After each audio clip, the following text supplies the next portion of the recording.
Yeah. Good evening, everyone.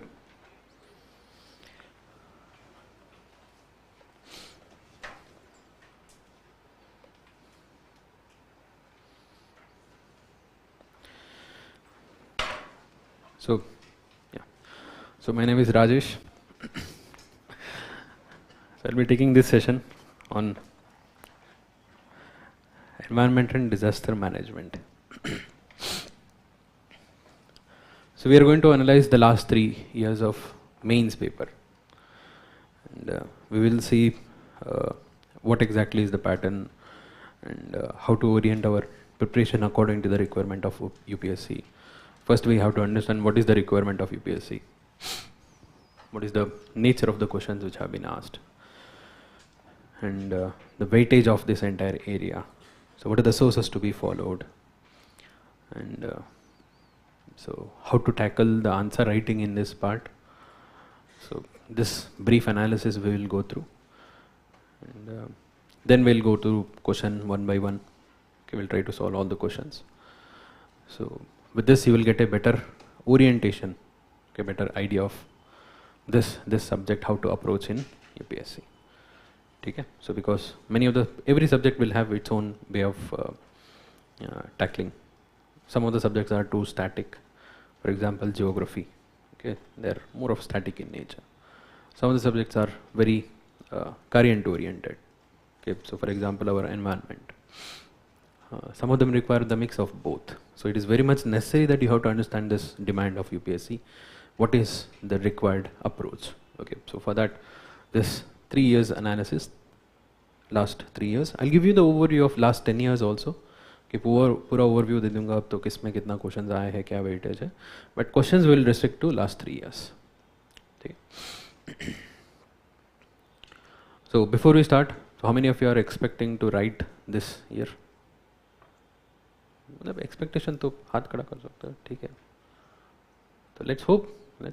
ठीक है. तो ठीक है, तो almost 50%, 50-60%. How is the prelims?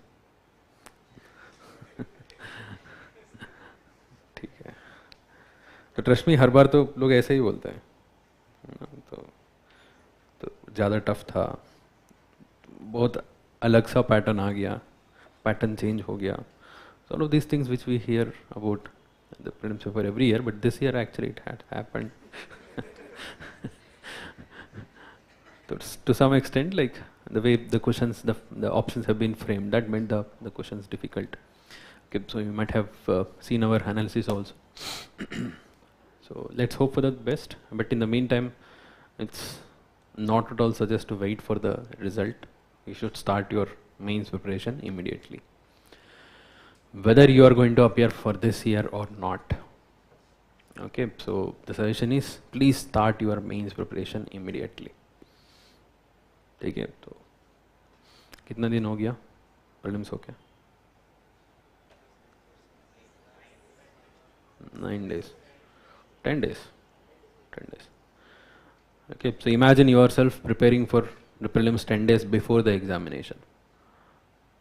Okay, so कितना मतलब फास्ट मोड में था, कितना जोश मोड में था, and next 10 days, okay, till the prelims, like every day you used to count each and every minute, right? तो आज ये करना है, कल वो करना है, and वो वाला पीरियड भी याद होगा, बहुत लंबा भी रहेगा आपको. जैसे प्रीलिम्स खत्म हो गया, 10 days पता चला कैसे गया. तो यही होता है. Okay, this always happens. This will happen till you get the result. Before you know, results are here. So please don't let it happen. So start your mains preparation immediately. Okay, go back. मतलब prelims के एक हफ्ते के पहले एक बार जाओ, थोड़ा सा mindset वैसे बनाओ. Try to think how you used to orient your entire day's activity. Okay, so completely orienting everything for the examination, है ना. सुबह से चाय पीने से लेके रात में तो सोने के पहले भी कुछ you would have had some target कि ये भी करना है, ये भी करना है, ये भी सॉल्व करना है. तो वो मेंटालिटी थोड़ा बहुत चाहिए. अभी जैसे एग्ज़ाम ख़त्म हो गया, फ्री हो जाते हैं, फिर वो मेंटालिटी आएगा 1 महीने के पहले. तो वैसे मत करो, ठीक है. So when you are in the momentum, continue and finish your mains preparation. So whoever is expecting, so you have to seriously completely prepare, focus on the mains part, and whoever is उम्मीद भी छोड़ दिया, बहुत खराब गया या लिखा भी नहीं है, ऐसे भी लोग रहते हैं ना. So assume yourself that you are going to write. That is the best strategy you can follow. तो क्या क्या फ़ायदा है? So if you complete your preparation in the next 3-4 months of mains, एक तो मेंस रेडी है आपका, okay, पूरा मेंस प्रिपरेशन रेडी है, नेक्स्ट ईयर का मेंस तो आसान हो जाएगा, ठीक है, because you have thoroughly done. You will be like a person who has already given mains. एक बार मेंस दिया होगा, जो बंदा जितना कॉन्फिडेंस रहता है दोबारा मेंस देने में, he knows that he has done these many mistakes in the last attempt, he will not be doing the same mistakes this year. So you will become that person without actually attempting the mains. Otherwise then you will freshly prepare for mains, then you will make the same mistakes, then you will realize अरे ये सब नहीं करना है, फिर एक और साल आगे जाएगा. You can avoid that. Assume yourself, because it's not only about the writing, preparation में भी बहुत सारा गलतियाँ होता है. ये करना था, ये नहीं करना था, ये पढ़ना था, ये नहीं पढ़ना था, वो सब अवॉइड कर सकते हो, ठीक है. मेंस रेडी हो जाएगा. Second, your prelims will become sure shot, because even if you see this years paper also, इस बार का भी पेपर देखा तो एक चीज़ तो कंफर्म है, इन डेप्थ पढ़ाई चाहिए. You need in depth understanding of the subject. Whatever the subject, just by superficial knowledge you will not be able to solve the question. You will have some idea, but you will not get the answer. In-depth understanding comes through mains preparation. Take any subject for that matter, so you will try to, mains preparation कैसे करते हैं हम? What is the difference between mains and prelims? In mains, you will try to remember, recollect as it is. Remember, recollect as it is. Whatever you have read, you will have to write it. Answer लिखते लिखते वो recollect होगा, तो दिमाग में और अच्छे से बैठेगा. प्रीलिम्स में कैसे करते हैं? प्रीलिम्स में हम बस रिकॉग्नाइज करना है ऑप्शन को. We just have to recognize the options, right? Our mind will not go into in-depth remembering each and every aspect of it. वो चाहिए हमें mains preparation. If your mains preparation is done, your prelims becomes easier. This you would have observed. Those whoever writes mains, usually they will clear prelims very easily. एक बार prelims clear कर दिया, next time भी clear हो जाते हैं. उसका मतलब ये नहीं कि एक बार फ्लूक काम कर दिया तो दूसरी बार फ्लूक काम करेगा, नहीं. प्रीलिम्स के बाद में मेंस का तैयारी हुआ होगा उनका. That will make their preparation much more deeper and in depth. That will make their next prelims easier,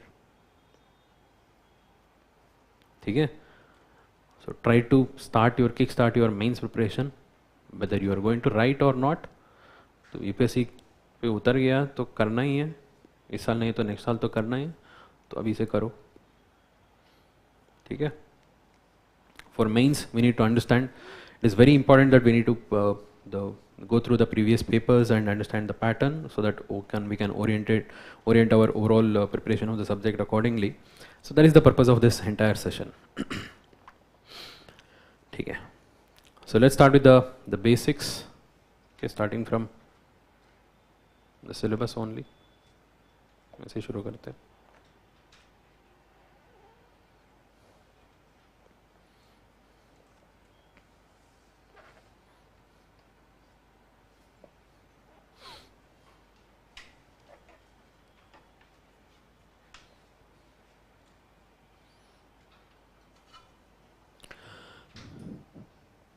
So I'll be using this to write. I hope there's no issue. Okay, I have some knee pain, so it will be difficult to use the board for now. So let's talk about the syllabus.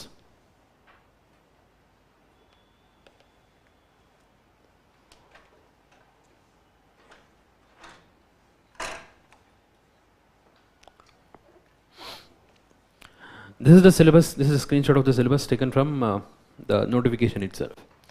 The General Studies 3, that is the General Studies 3 is paper GS3 जो हम बोलते हैं, जिसके अंदर है economics, science and technology, environment and then disaster management and security, 5 subjects, right.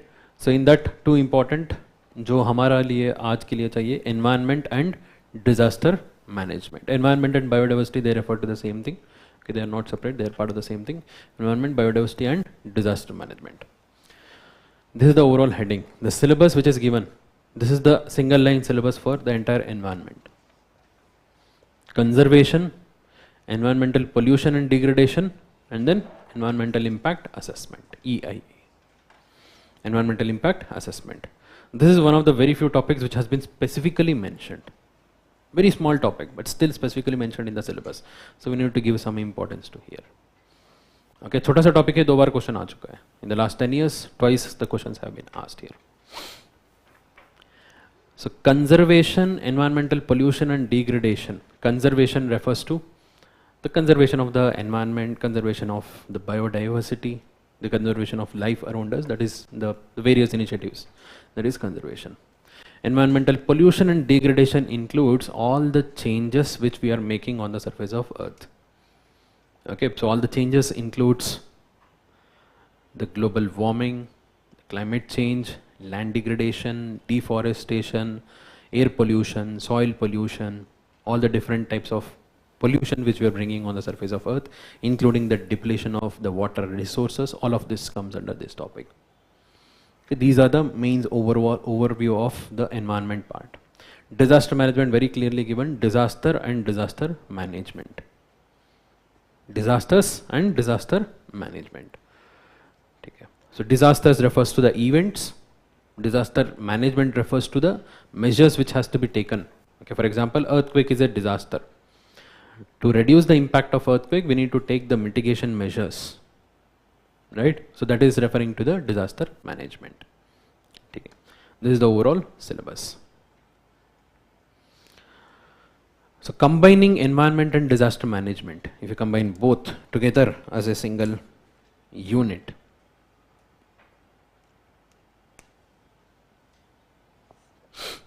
this is the overall weightage of last 10 years of questions. In General Studies paper 3 out of 250 marks, the environment and disaster management together has accounted on an average of 50 marks. Okay, so on an average of 50 marks you can see यहाँ पर approximately रखो. And once in 2018 there have been a total of 85 marks. Okay, totally environment and disaster management. Environment, there were a good number of questions. Disaster management, there were 4 questions in this year. Okay. And consecutively in the last 3 years it has remained consistently around 65 marks. That means earlier it was around 50 marks, then it has been increased to around 60 to 65 marks. The present trend is going on around 65 marks. So this is a very important part of paper 3, a very good weightage. Usually students completely neglect this part. सोचते prelims में पढ़ाई किया है वही काफ़ी है, लिख देंगे, है ना? So but questions तो इतना easy and direct नहीं होगा. The questions are not going to be very easy and direct. What you had studied in the factual part of prelims will be helpful for you. No. Here the question is mainly focusing about the issues and analysis of what you had studied in prelims part. You're getting the point? This is totally different. The prelims preparation of environment is totally different and mains preparation is totally different. And disaster management, it looks like you know it, but you don't prepare for it, so you will not be able to write specifically. You will write the same geography, whatever you had studied regarding earthquake, you will write about what are earthquake, P wave, S wave, ये सब लिख के आओगे. ये नहीं चाहिए हमें. Okay, बिल्कुल P wave, S wave नहीं चाहिए. तो हमारे लिए चाहिए mitigation measures. So what are the mitigation measures to be taken? Okay, there is a proper procedure for handling the disasters. From pre-disaster, during disaster, post-disaster. Pre-disasters includes the mitigation, preparedness, and then during disaster includes the response. Post-disasters include the recovery, rehabilitation, reconstruction. Okay, these different stages and the different steps required in each of the stage, you have to write it. थोड़ा सा specifically पढ़ना है, but इतना भी मुश्किल नहीं है कि ये पढ़ना ही मुश्किल है. You just have to read it. And if you read it, if you prepare specifically for both environment and disaster management, this is one of the very, very scoring part. Okay, when we see the questions, you will understand. It is one of the very, very scoring part. Usually neglected. People give more importance to economics. I know economics is one of the largest section. होना चाहिए, पढ़ना चाहिए, survey भी पढ़ो, सब कुछ पढ़ो. But इसको neglect मत करना. ठीक है? So some specific preparation is required. With that, you can score really well. Usually paper 3 is one of the low scoring of all the 4 papers. It's one of the low scoring of all the 4 papers because of the same reason. It looks like you know everything. When you start to write, you will not be able to write the actual requirement, actual demand को fulfill नहीं कर पाओगे. Generally लिख के आओगे. फिर तो marks कहाँ पर आएगा? Marks भी generally आएगा. ठीक है.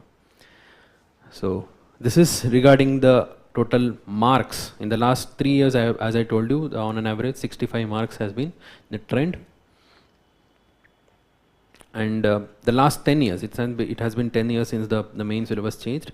In the last 10 years, a total of 45 questions have been asked. Total of 45 questions has been asked together in both environment and disaster management. Okay, so that is on an average 4 to 5 questions. Okay, तो अब marks count किया तो approximately वही पे आ गया, 60 में ही आ गया approximately. The topics of environment can be classified into these. So as per the questions which have been asked. So most famously our pollution and degradation.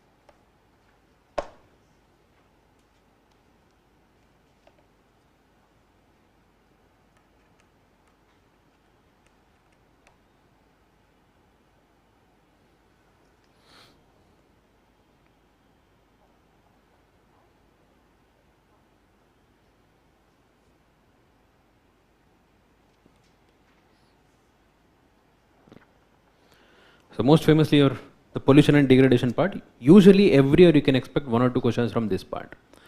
So and air pollution has been the very favorite of UPSC. है ना, क्योंकि UPSC is in Delhi.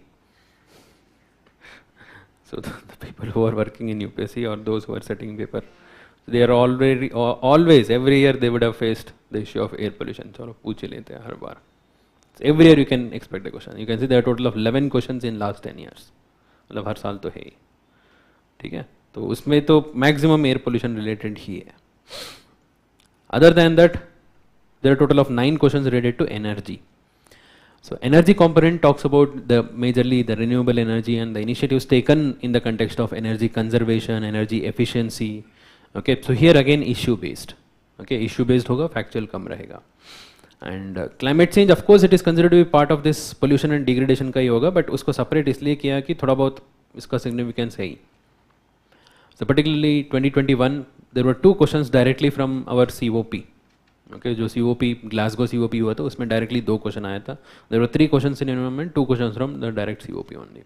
So that is why this is important. And in the recent times only, the number of questions have increased in the climate change. So last year there were 2 questions, and in that one was related to the climate change itself. Okay, so the COP conference. Another was related to energy, and this year also there was a direct question on the climate change itself. Okay, so that has been in the recent times. It is the trend, climate change के ऊपर. And directly on the sustainable development and initiatives related to sustainable development like sustainable practice, sustainable agriculture. Okay, anything related to sustainable practice. So there have been 3 questions. And conservation in general talks about the conservation of the wildlife or conservation methods, conservation agriculture, essay. Okay, so there have been 2 questions. And EIA, I told you, EIA is the one topic which is specifically mentioned in the syllabus. There have been twice the question. इससे ज़्यादा और पूछ नहीं सकते हैं. उसमें content उतना ही है. ठीक है? So once about the methodology of EIA, second about the recent changes which has happened in the EIA. Okay, which we will discuss. That was one of the question of 2020. And disaster management, 14 questions in the last 10 years. Okay, so that is in paper 3. In paper 3. So where else we will have disaster management questions? Paper 1. At least one question will be related to disaster and disaster management in paper 1. Okay, that is related to our geophysical phenomena. Okay, of earthquake, volcanic eruption, cyclone, tsunami, all of this syllabus में mentioned है ना, तो we'll take it up in again geography. Okay, geography analysis में भी वो बात करेंगे. So we will understand that. So one question will be definitely there related to disaster and disaster management. There have been few years where in the paper 1 same topic, paper 3 also same topic. Paper 1 disaster वाला question में भी वही आए हैं, paper 3 में भी वही आए हैं. I think 2016 there was a question on urban floods. Paper 1 में भी अर्बन फ्लड था, पेपर 3 में भी अर्बन फ्लड था. Almost same. There would be slight variation in the way you are going to write the answer because that was asked as part of your geography. This is as part of your disaster management. Okay? So in paper 3 there have been total of 14 questions. 14 questions. Every year on an average in the recent times 2 questions for sure. 2 questions तो पक्का आएगा. Okay? कभी कभी बीच में एक question भी आया है. So that is there. So total of 45 questions, and if you see this part you can see disaster management is one of the highest. 31% of all the questions in the last 10 years is disaster management, and then comes the pollution and degradation. Okay, so and then energy and rest everything सारा मिला के. Okay, 4 part में divide कर सकते हैं. You can see 4 major parts of environment disaster management. First one is pollution and degradation, 1 question for sure. Okay, so energy related 1 question for sure, and others sustainable development, climate change, conservation, EAA, all of this 1 question for sure, and disaster management 1 question for sure. Okay, so maximum 4 to 5 questions, around 65 marks. And in this, most predictable and most scoring is our disaster management. Most predictable, because there are only few disasters which occur in India. There are only few disasters, and for each of the disaster, what are the measures to be taken, what are the mitigation measures, all of this is clearly set. Set by whom? NDMA, National Disaster Management Authority. There is a proper guidelines to handle each of the disaster. You just have to read summary of each of them. And the thing is, all of the disaster almost follow the same methodology. Okay, so awareness and communication. Okay, so early warning. तो बहुत almost सबका same ही रहता है. You just have to identify few important keywords related to that particular disaster and remember that, and उसके ऊपर direct questions आता है. In the context of NDMA guidelines discuss the mitigation measures required. Directly NDMA guidelines के ऊपर ही आता है, and इसको एक बार फॉलो कर दिया तो पूरा सेट है. दूसरा, बहुत बार रिपीट होता है. The questions in disaster management continuously get repeated. Okay, so I'll show you. I'll also have few of the previous year's questions. I'll show you. So if you thoroughly practice this disaster management related questions, okay, so there have been few, how many questions? There are total 14 questions. Okay, 14 questions ही है. अब बैठ के solve करो 3 घंटे में हो जाएगा. पूरा डिजास्टर मैनेजमेंट आपका सेट हो गया. ये फिर लकी दोनों क्वेश्चन उसी में आ जाएगा. ठीक है. So in fact I had recommended the same exercise in the last year also. Last year भी repeat हुआ था question. Last year was also a repeat of the previous years only. Okay. So this is about the weightage.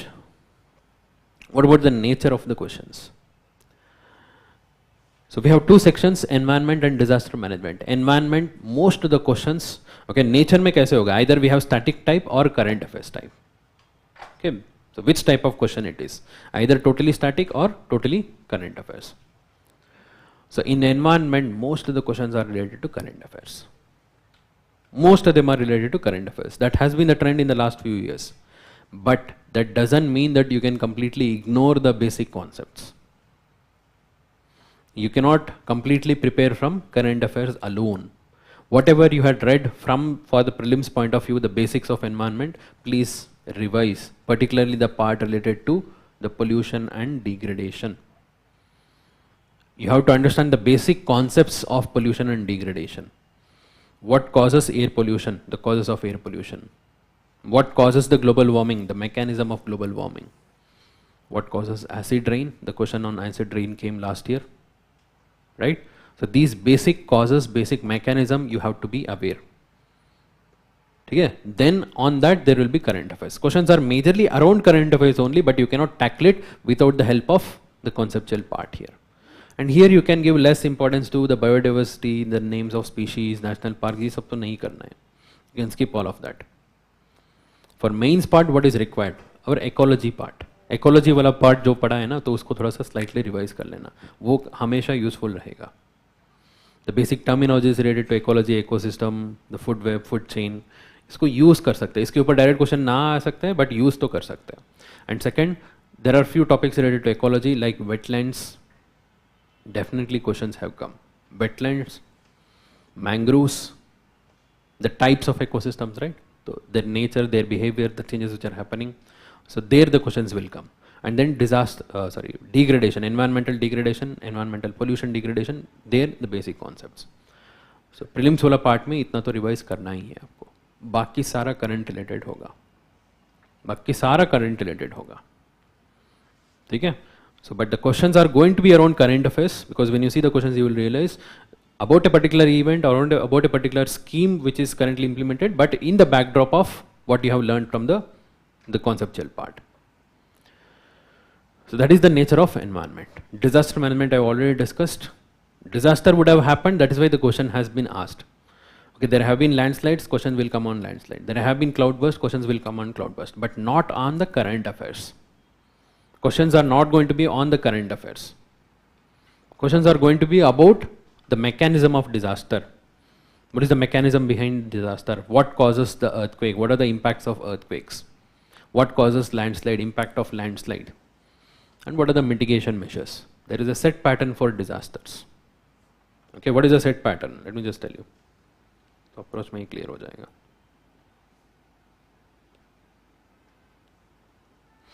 Okay, so try to read any disaster from this particular pattern.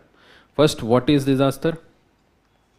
Okay, question will be, first part will be directly about what is disaster. You can use it, you can read it in the, you can use it in the introduction.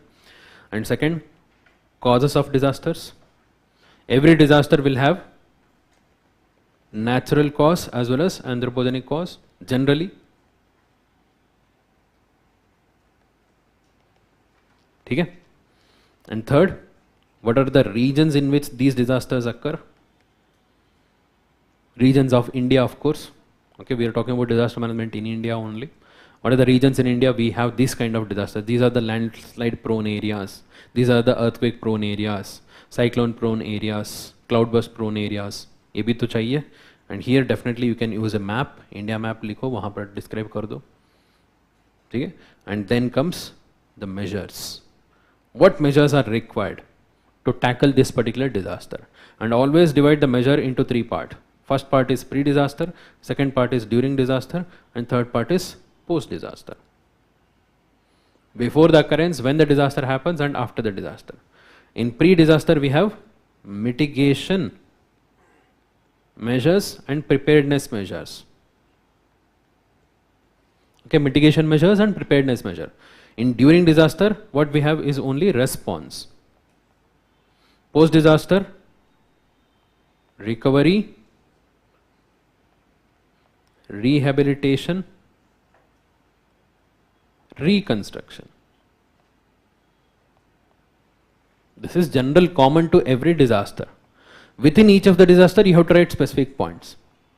What are the mitigation measures required for earthquake? What are the preparedness required for earthquake? What are the responses required for earthquake?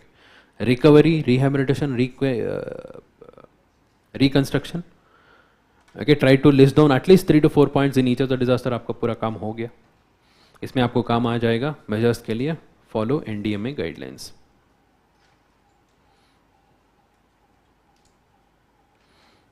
Either you will be asked directly to write on NDMA guidelines only, or if it is not asked, write about it. Who is going to question you? वो तो standard है, government की तरफ से ही है, यही लिखो, पूरा मार्क्स मिलेगा उसके लिए.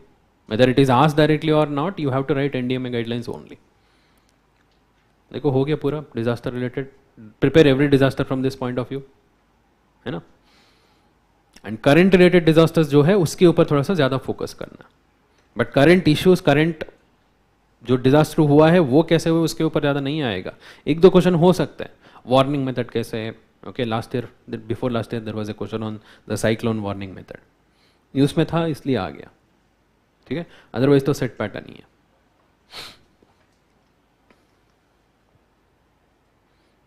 So coming to the sources for environment.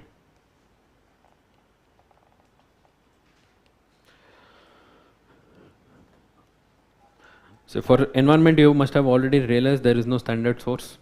ना prelims में तो realize किया होगा. So I would suggest take any any compilation, any one standard source. Okay, so whatever the source you studied for prelims, जो prelims के लिए पढ़ा था ना उसी को ही एक बार revise कर लो. Only those topics which are relevant for mains.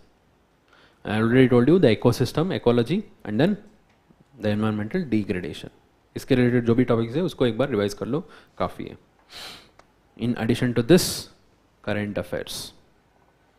Current affairs, whatever the current affairs which you are following, the monthly magazines. For example, Vision का monthly magazine है, तो we every month whatever the issue is there, we will give a compilation. Or if you are referring to the Mains 365, which is the compilation of only the mains related topics, you can refer that also. But current affairs is must, without which this interpretation is incomplete. Current affairs तो करना ही है. For this you can refer to any of the standard source. कोई भी source ले लो, मतलब standard NCERT textbooks तो नहीं है, कोई भी compilation ले लो. So for example, Vision IAS compilation of the environment. Okay, so you can read that, or any other compilation whichever you feel comfortable. And current affairs, any of the monthly compilations with proper notes. Okay, with proper notes, that is required. So talking about answer writing in environment and disaster management.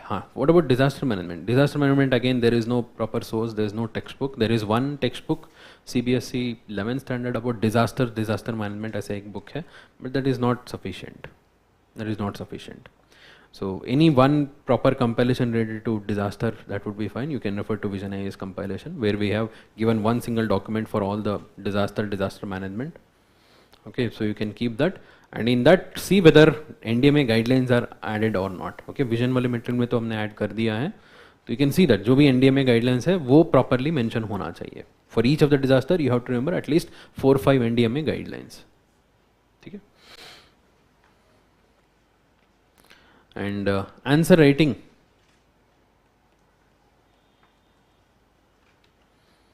In environment.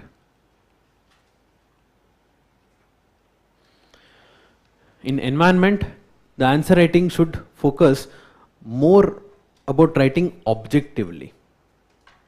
You should write more objectively. कहानी लिखने से यहाँ पर marks मिलेगा नहीं. ठीक है, तो लोग कहानी लिख के आता है उसके लिए मार्क्स नहीं मिलेगा. You should try to write more objectively. That means more precise. But at the same time, you cannot make it too point form. So definitely there should be an introduction and conclusion. In geography, few of the questions you may skip the conclusion. Okay, because the questions, some questions are going to be too factual and direct. But environment, usually there will not be that scope. Because most of the questions related to environment, they are issue based. They are talking about a particular issue. Always try to write a way forward here. Okay, so it is very much required. Introduction to compulsory hai, conclusion bhi compulsory hai. Always try to write a way forward. In the way forward, either you can talk about what are the required steps to be taken, or you can also mention what exactly are the measures which are already under implementation. Okay, try to write both.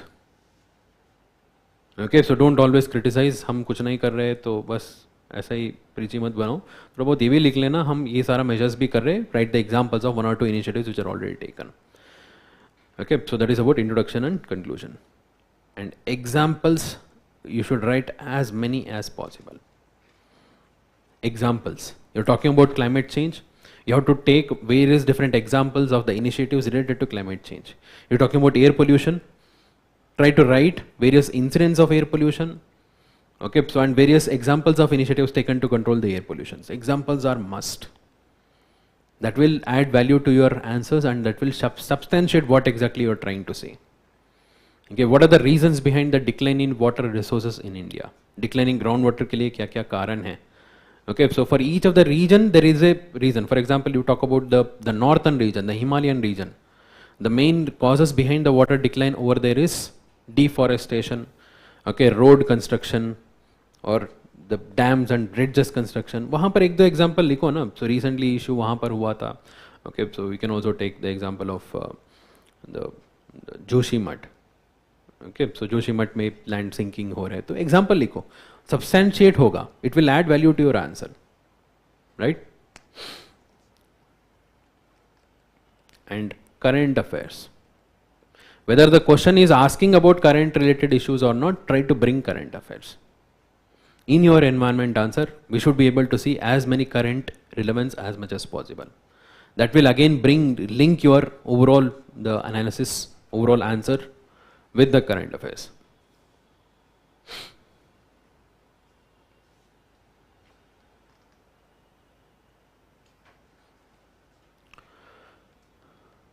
And precise तो होना ही चाहिए, already मैंने बता दिया. It should be very precise, no scope for beating around the bush.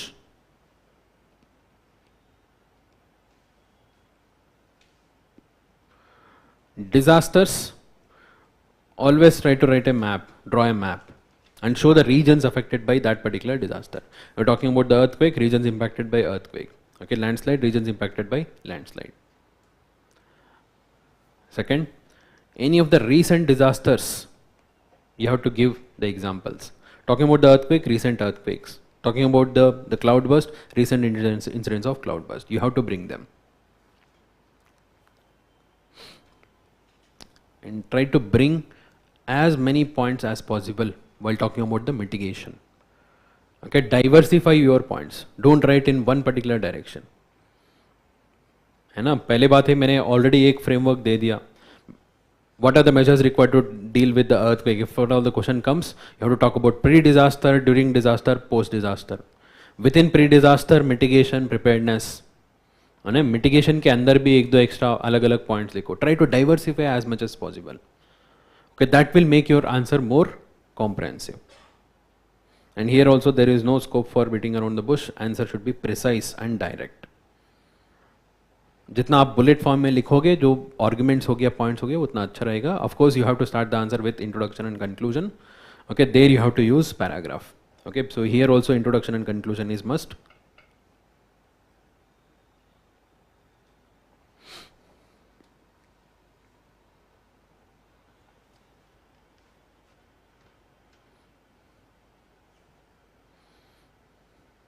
ठीक है. So this is about the approach to be followed based on the previous analysis. So let's see whether this approach is right or wrong. So how can we come to conclusion by seeing the previous papers? Okay, let's start. Let's go year wise from 2020.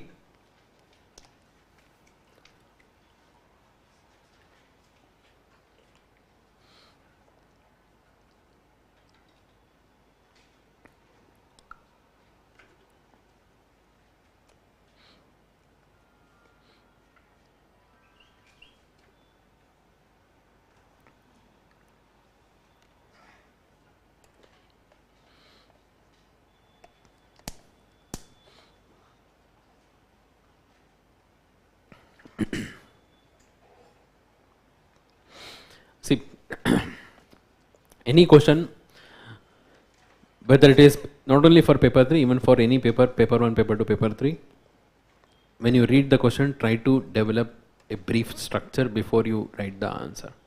Try to make a brief framework. What are the various different parts of this question? What should be there? What should not be there? ये पहले ही decide कर लो, then you start writing. Your answer will be fine. You will not make a fundamental mistake in writing the answer. Then you start bringing as many points as possible. But before you start writing, you have to keep your basic framework ready. Every question, try to identify that. Okay, so let's do that here. The first question: what are the key features of National Clean Air Program initiated by the Government of India? It's a simple and direct question. Okay, simple and direct question. It is totally relevant, totally based on a particular program, National Clean Air Program.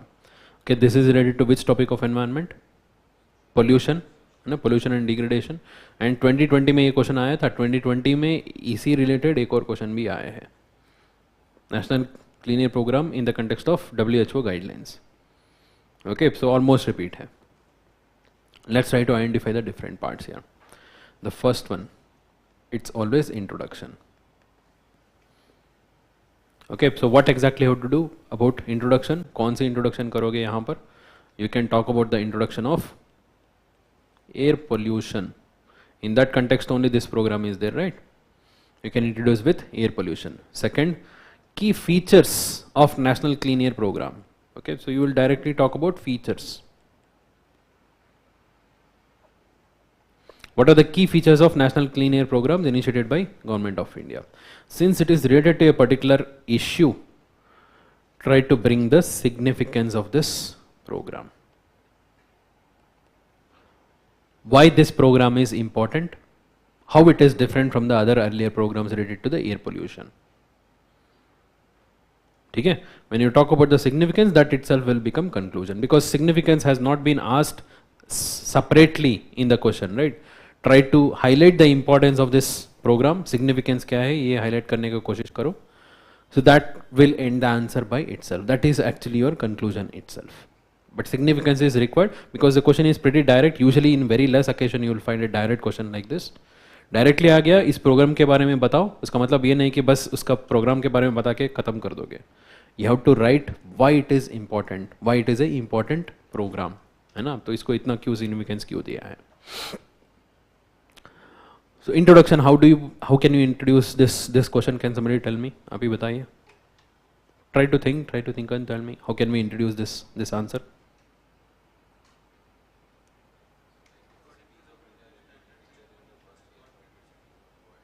Yes, very good.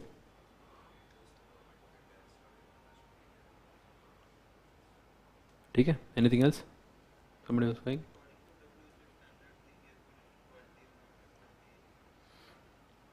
You can write this also. WHO standard के हिसाब से, according to WHO standards, none of the pollutants which are mentioned in the WHO air standards are within the level prescribed by WHO. We have exceeded all of them. Yes, PM 2.5 is the main pollutant. We can talk about that.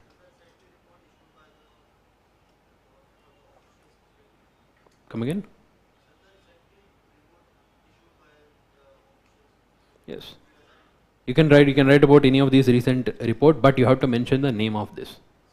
Okay, whatever the report is that you have to mention the name of this. Okay, so and what exactly they say about the air pollution. So what exactly we are trying to do? We are trying to highlight the importance of this entire issue. How important is this issue? You highlight that. You talk about the recent ranking of the cities of the world based on air pollution हो गया, या WHO guidelines के हिसाब से हो गया, कोई report के बारे में हो गया, ऐसे भी ठीक है. All of this is fine. ठीक है? So you can introduce with that.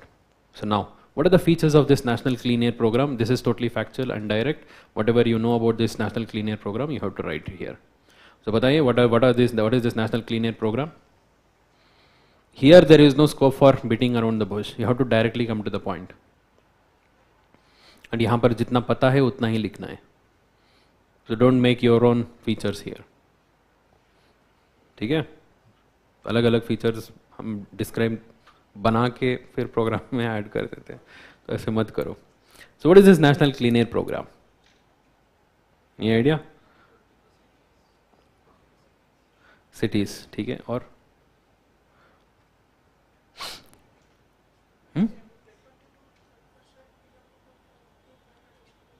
Yes, very good. Yes, good. Yes, और कुछ?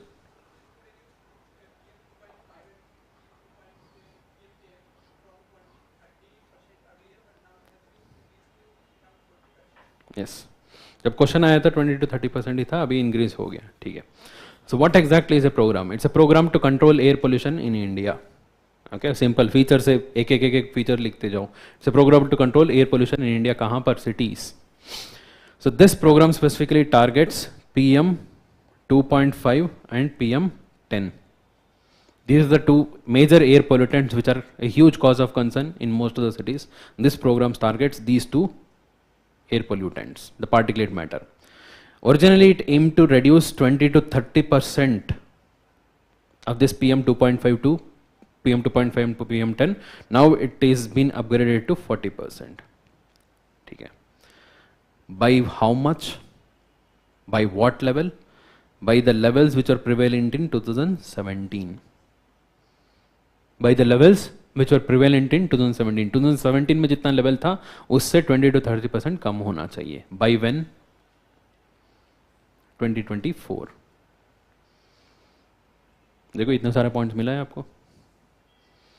ओके तो एक एक पॉइंट थोड़ा सा फुल स्टेटमेंट में लिखो, हो गया. It aims to control the air pollution, it aims to control reduce the levels of PM 2.5 and PM10 and 20 to 30% by 2024 as per the 2017 levels. In how many cities? 102 cities. 102 cities. How did they select these cities? These are the cities which are called as non-attainment cities. The cities which did not fulfill the air quality standards as per the National Air Quality Index. As per the National Air Quality Index, these cities did not fulfill the ambient standards. Ambient standard कितना होना चाहिए उसको बहुत exceed कर दिया था. Before 2017 for the last 5 years, consecutively जो last 5 year जो fail हो गया था एग्जाम में, ऐसे मान लो, तो जो फुलफिल नहीं किया था उनको पकड़ के अभी वहाँ पर हमने ये प्रोग्राम इम्प्लीमेंट कर दिया. ये सारा मेंशन होना चाहिए. Here there is no other way. You have to know about this scheme. You would have read about this as part of your prelims. Now using that you have to write the answer. Okay, in 102 cities, how did they select? Based on the non-attainment status in the last 5 years before 2017 and using the National Air Quality Index. So that is why they are implementing this all over India. So that is about the program. Now, what is the significance of this program?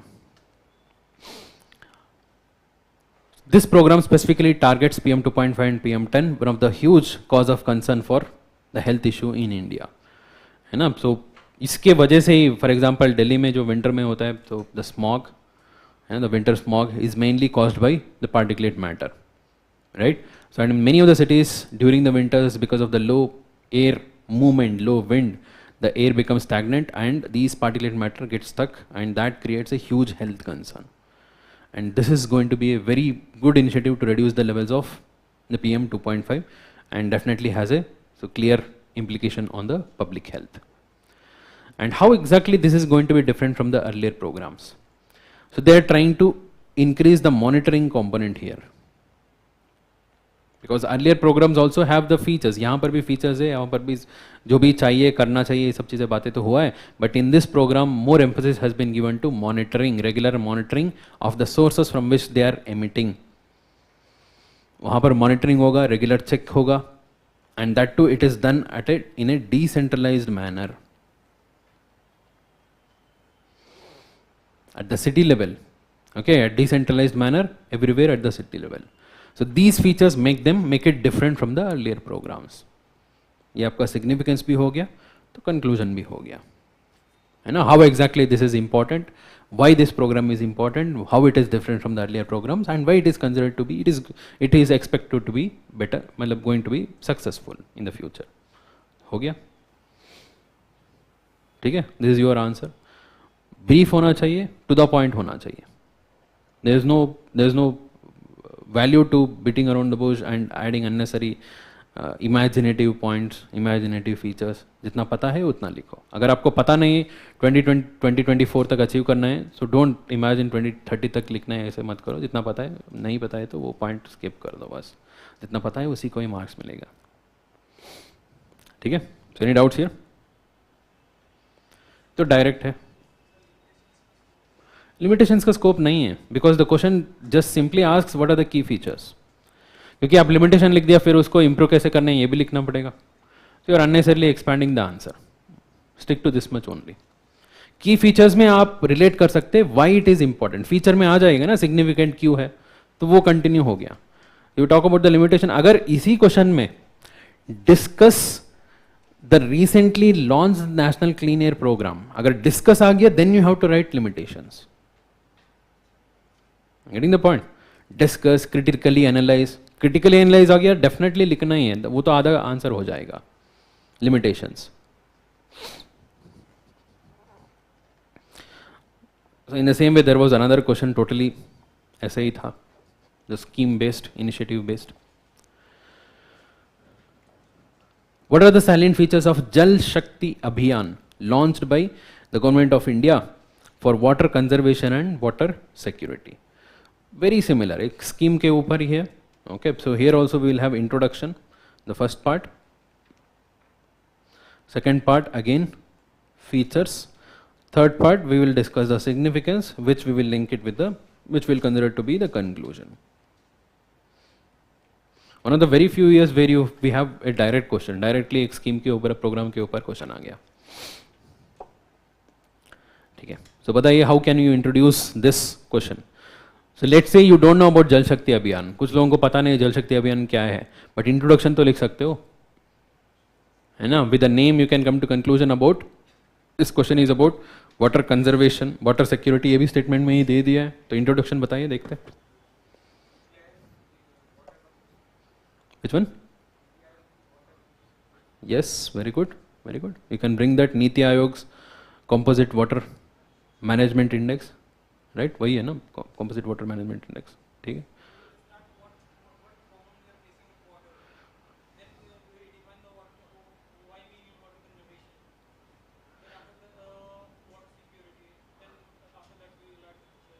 नहीं, इतना scope नहीं है, इतना scope नहीं है. So because the question is specifically about a particular program, you have to stick to that program only. You have some scope about elaborating this in the introduction. There directly come to the point. You don't have the scope about elaborating the entire issue related to the water scarcity here. You want to elaborate only in the introduction.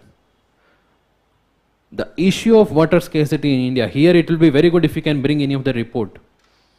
Okay, कोई भी report लेके आओ, उसके हिसाब से nearly 30-35% of India is water stressed. We have a index, Falcon Mark index, Falcon Mark indicator.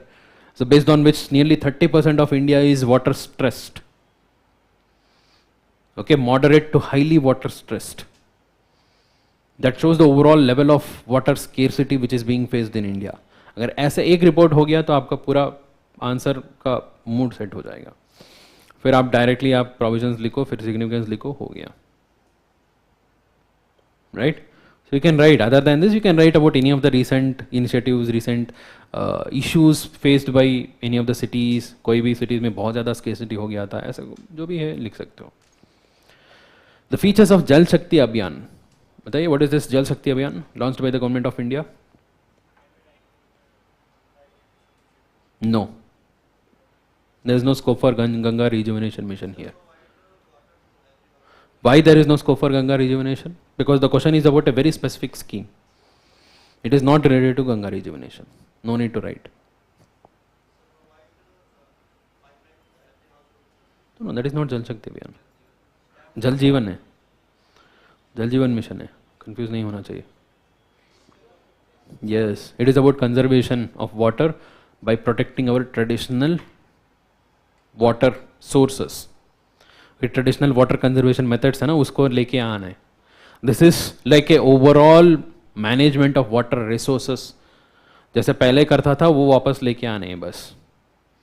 The earlier methods of water conservation, tank irrigation, well irrigation, okay, so watershed management, rainwater harvesting, ये सारा लेके आने हैं at the ground level. At the ground level, okay, at the village level. So this program is what is called as Jal Shakti Abhiyan. So what are the key features of this? Okay, so introduction I told you, bring any report.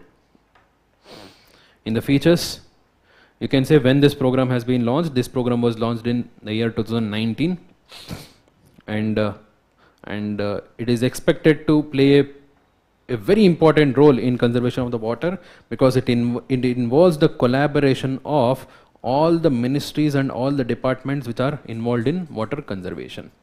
Water resource related जो भी ministries department है सब लोग इसमें involve होने वाले हैं, and it is the collaboration of all.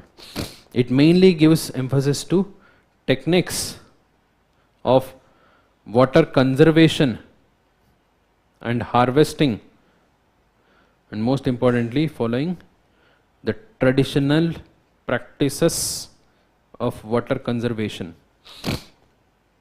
Traditional practices in different cities, in different areas. So whatever the methods which they are following, they are going to revive that. उसी को ही revive करके they are trying to enhance the water availability in that particular area. And the water shed management method is also going to be followed here. Here you can draw a simple diagram and show what is a watershed. What is a watershed, बताइए.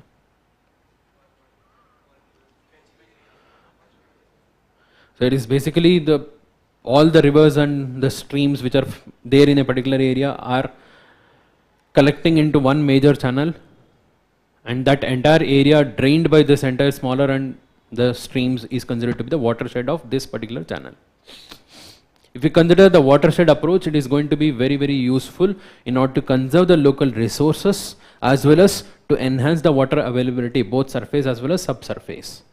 Watershed management has been one of the most efficient and most useful method of water conservation which is proven. And ये approach भी हम यहाँ पर follow करने वाले हैं. Okay, we are going to map the watersheds located at different parts, okay, different village level, taluk level, district level, and there we are going to conserve the water in that. ठीक है, and ये सारा explain कर दिया. फिर आ जाओ significance में. Again, this is a decentralized approach which is required, particularly in the context of water management, because every region, every particular district or every particular group of villages, they have their own water availability, water requirement. उसके हिसाब से हम conservation करना है and उसी जो traditional practices भी local related ही होता है ना, उसी को ही revive करके हम यहाँ का water resources को enhance कर सकते हैं. So you have to bring that cost effective, yes, cost effective भी है, and gives more importance to the community participation. Particularly for water conservation, we need this community participation because they are the ones who are going to use it. It will increase the awareness and it will also reduce the water intensity. Yes, sanitation component भी लेके आ सकते हो. No, there is no scope for Namami Gange here. कृषि सिंचाई योजना लेके आ सकते हो. Schemes and programs, see, schemes and programs you can add here. In this part, if you are bringing any scheme and program, you have to compare this program with the other program. ठीक है, and दूसरी program में ऐसे कोई component है जो यहाँ पर नहीं है, फिर उसके बारे में बात कर सकते हो. Otherwise तो एक specific program के अंदर दूसरा program तो fit नहीं होगा. If you are talking about the limitation of this program, then you can compare it with the others. Namami Gange you can bring only if you are talking about the river pollution. This is in general water conservation. ठीक है. The third environment questions in 2020 was about EIA.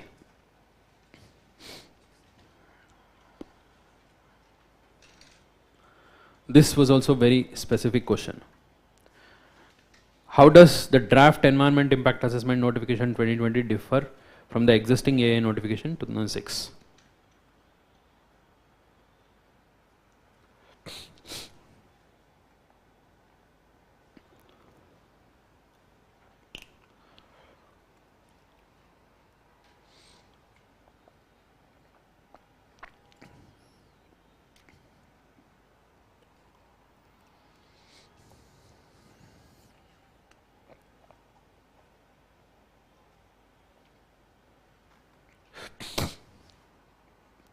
It may look like a very specific question and very tough question.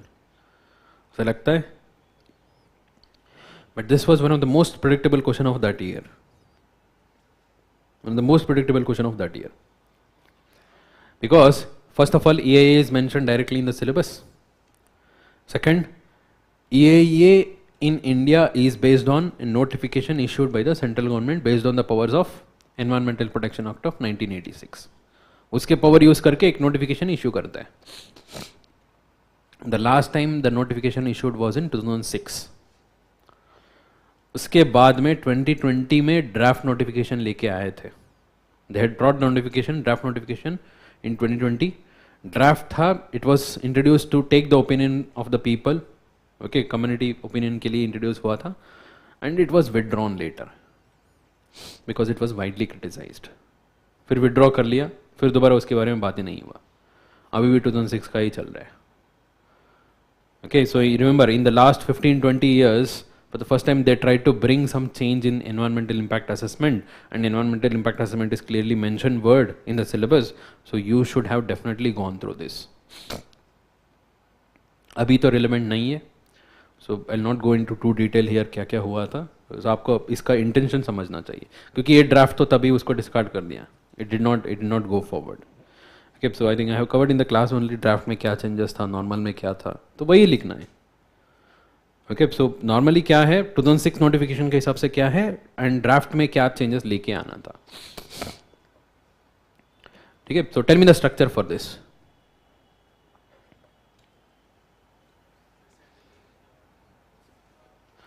We'll start with the introduction as usual.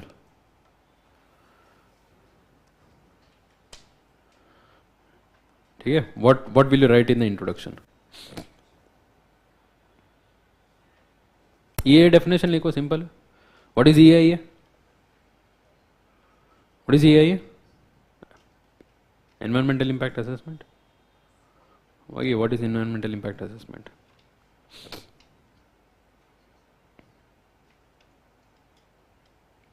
It's an assessment to analyze the impacts of a project on its surrounding environment and an attempt to reduce those impacts through mitigation measures before the beginning of the project itself. That is what is environmental impact assessment. Before you begin a project, we will analyze what are the impacts it is going to cause, and we'll make a report, and we'll also try to reduce the impacts to the maximum extent. That is what is environmental impact assessment. ठीक है, so there are different steps in the environmental impact assessment. वो सारा यहाँ पर लिखने का scope नहीं है. Okay, you don't have to elaborate about the steps required here. So जिनको ये पता नहीं था वो steps लिख के आए थे, उनके लिए marks नहीं मिलेगा. ठीक है, you have to write what is being asked. And these environmental impact assessment in India is based on a notification issued in 2006. Okay, the previous notification. Briefly write about that previous notification because that is mentioned. How it is different from the existing EIA notification. पहले कैसे था वो briefly लिखना.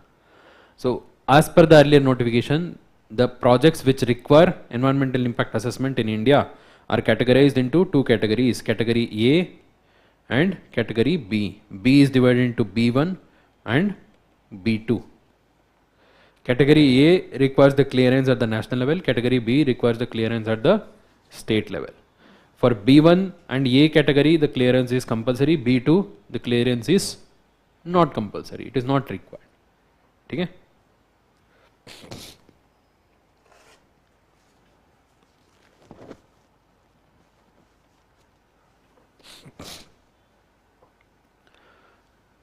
And और क्या, यही general introduction लिखो, because इसको तो एलाबोरेट करना है, आपको एलाबोरेट करना है. देखो इंट्रोडक्शन हो गया, so you will tell EIA, and then first part, body का फर्स्ट पार्ट होगा ओल्ड 2006 नोटिफिकेशन. ओके, 2-3 पॉइंट्स लिख दिया. Then you will come to 2020 notification. What are the changes? There have been many changes which are introduced by this notification. The most important change, the rationalization of the list. List तो यही रखा था. The list has been kept the same. They maintain the same list. Category A, Category B, Category B1, Category B2. But they introduced many exemptions. Many of the projects have been exempted from taking directly EIA. And few of the projects have also been given post clearance. मतलब जो project शुरू हो गया था उसको भी clearance दे देंगे, ऐसे प्रपोजल था. फिर एनवायरमेंटल इंपैक्ट असेसमेंट का पर्पस ही डिफीट हो गया. What is the point of this, right? And then time limit for public hearing has been reduced. Okay, so earlier a minimum of 30 days should have been given for public hearing. In this draft it has said that it will be reduced to 20 days, right?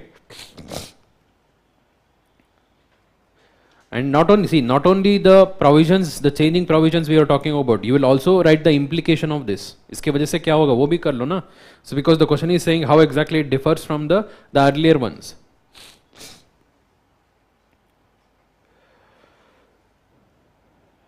Fine.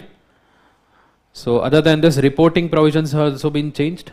Earlier the reporting was done every 6 months. Now the reporting will be done every 1 year. मतलब more liberal. So basically you can see overall changes were targeted towards making the overall EIA process more liberal and easier. सो वो question आया था, इतना criticise हुआ वो, फिर government drop कर दिया उसको। अभी दोबारा इसको पढ़ने का ज़रूरी नहीं है, बट ओवरव्यू आइडिया रख लेना काफ़ी है। ठीक है, so just give me a minute, I will be back.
Next one, about disaster management.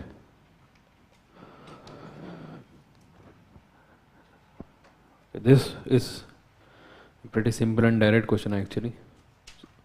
In fact, in this you will have more content and you will find shortage of space to write. What is the question? Discuss the recent measures initiated in disaster management by the Government of India departing from earlier reactive approach. So it's slightly tricky. You need to decode the question first. Tell me, what do you understand by this question? What you have to write?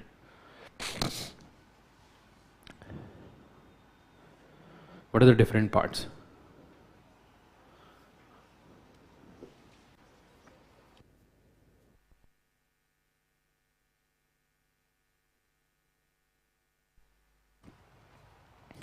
बताइए.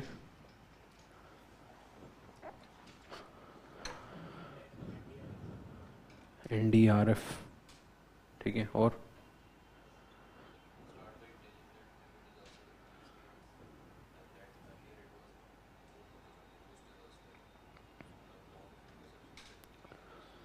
that is the main demand of the question itself.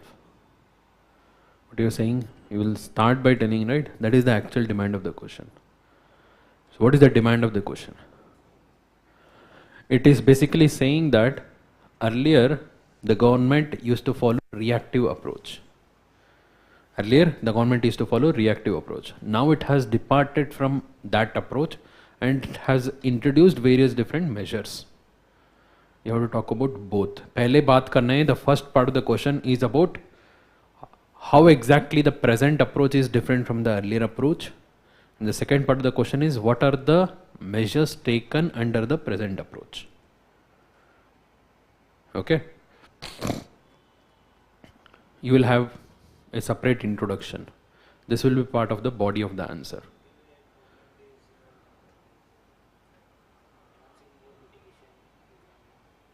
General हो गया.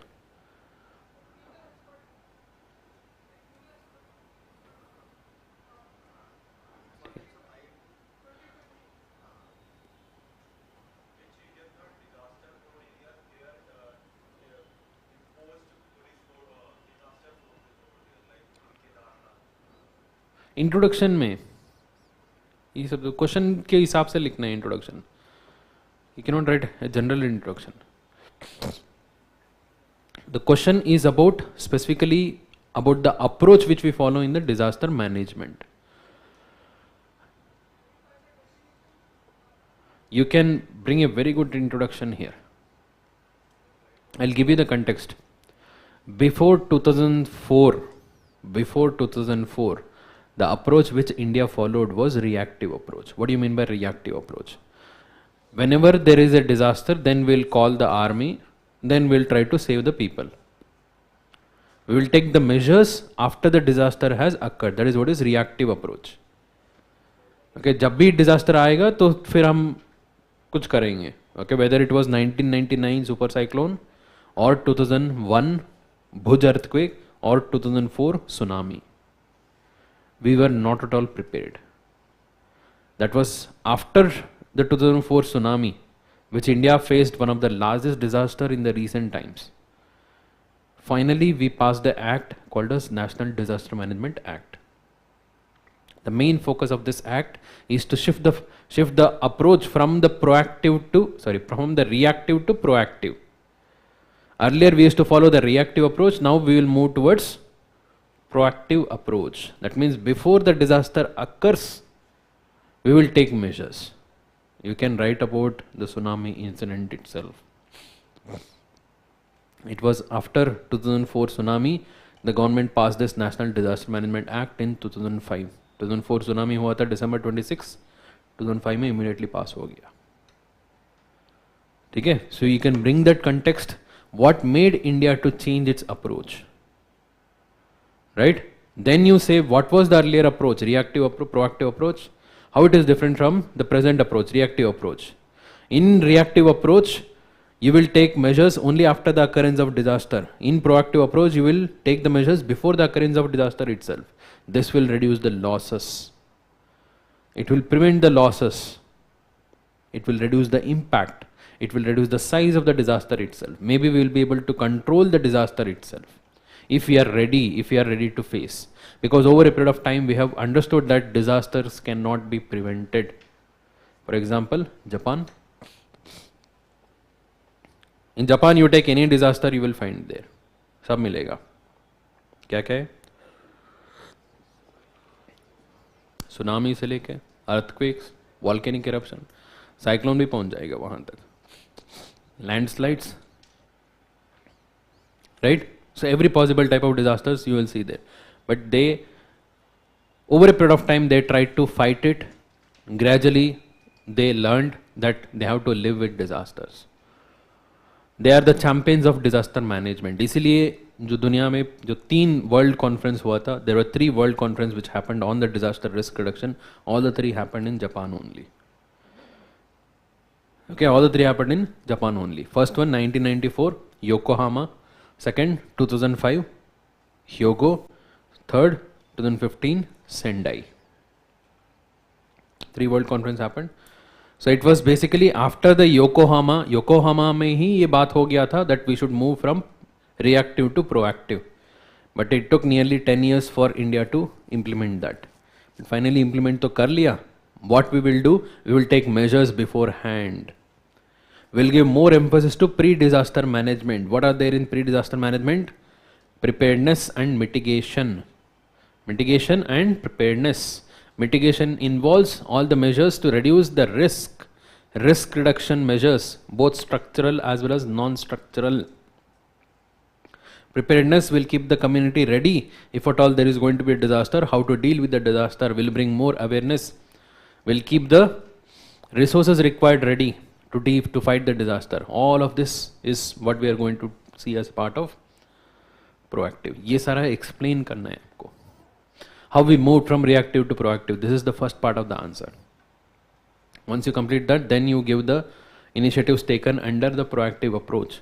The first major initiative itself is the National Disaster Management Act, which provides for a proper setup. Okay, so what is the structure for this? So we'll give the introduction and then we'll compare the reactive and proactive approach.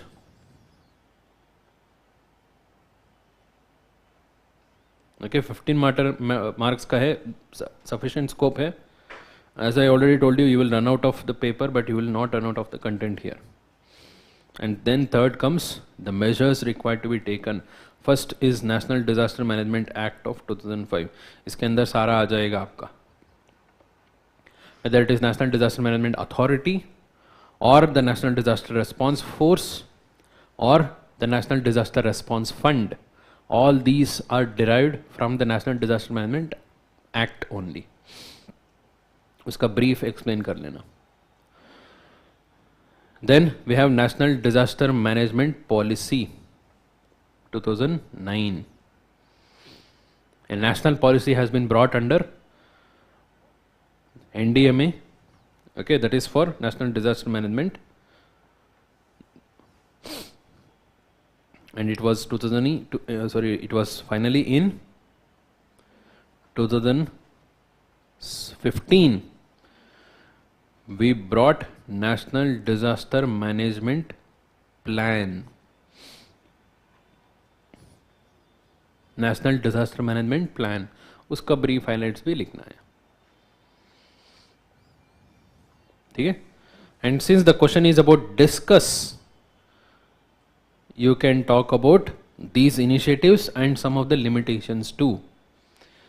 Initiatives बात करते करते limitation भी बात कर लिया, फिर way forward.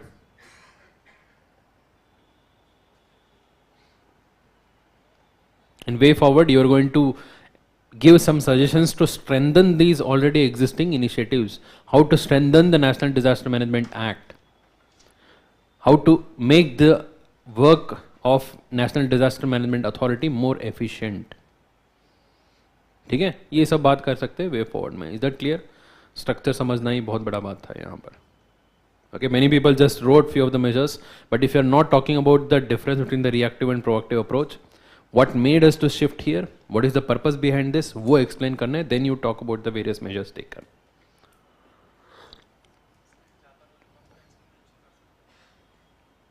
Introduction में कर सकते हैं, क्योंकि वहीं से ही शुरू हुआ था रिएक्टिव प्रोएक्टिव का डिफरेंस.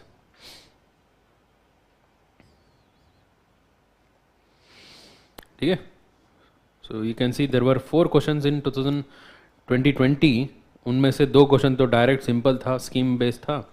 तो एक तो हमारा ये के ऊपर उसी साल के लिए अप्लाई होगा, तो दोबारा रिपीट नहीं होगा. But national clean air programme बहुत इंपॉर्टेंट है, उसको देख लेना. 2 बार रिपीट हो गया तो दोबारा भी आ सकता है.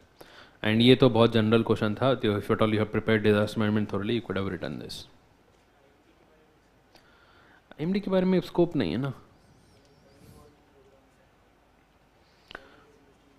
हाँ, तो वो लिख सकते हैं. If you are talking about specific programmes of IMD which is trying to bring the early warning, then you can write about that. More than IMD, it's about the early warning system you have to write. Okay, tsunami warning system लिख सकते हो. Okay, incois का है वो लिख सकते हो.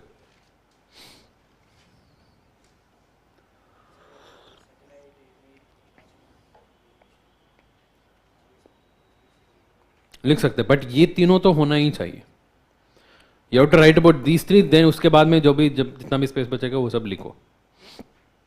IRNSS का भी रिलेवेंस है ना. So any of the schemes and programmes we have the earthquake mitigation scheme mitigation programme, okay, cyclone risk mitigation programme, all of this you can write, but these 3 should be there. So if I don't see these 3, that means your answer is incomplete.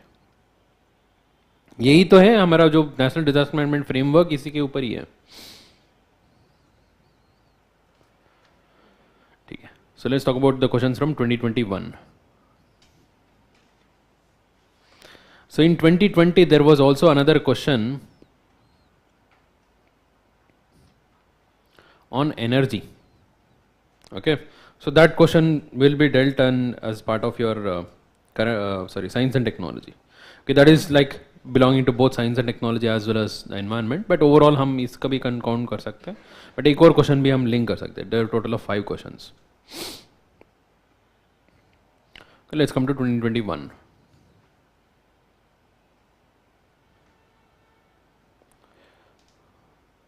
This was one of the most expected question also. Why?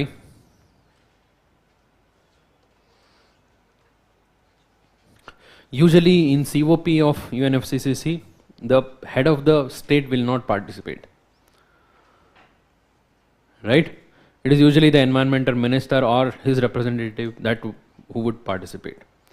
In this COP, our Prime Minister himself had participated. And he had famously made this the promise, the 5 promise Panchamrita. इसलिए significant था. उसी के ऊपर direct question था. It is totally a direct question. Okay, read the question. Describe the major outcomes of the 26th session of COP to UNFCCC.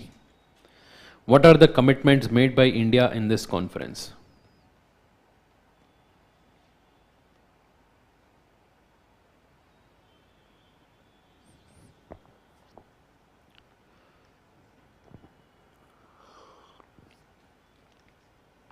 This is a total current affairs question. There is no scope for much background here. Because the question is directly asking about what are the outcomes. इस conference का outcomes क्या है वो बता दो. अब फिर दोबारा घूमने का ज़रूरी नहीं है. What is climate change? What are the impacts of climate change? What are the cause of climate change? ये सब कहानी लिखना ही नहीं है. You should not write about that. Directly come to the first, introduce the answer, then directly come to the outcomes. What is the introduction? You can bring that only. Our Honorable Prime Minister participated in this, and there we committed to the world about this, the famous Panchamrita. वही लिख सकते हो.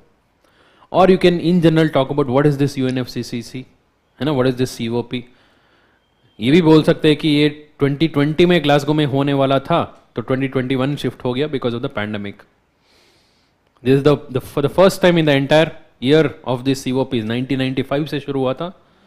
Every year it had happened except 2020.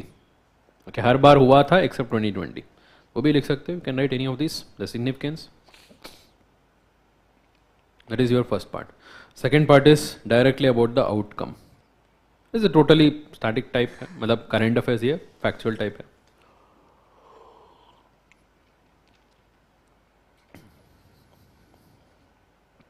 What are the major outcomes बताइए, याद है आपको?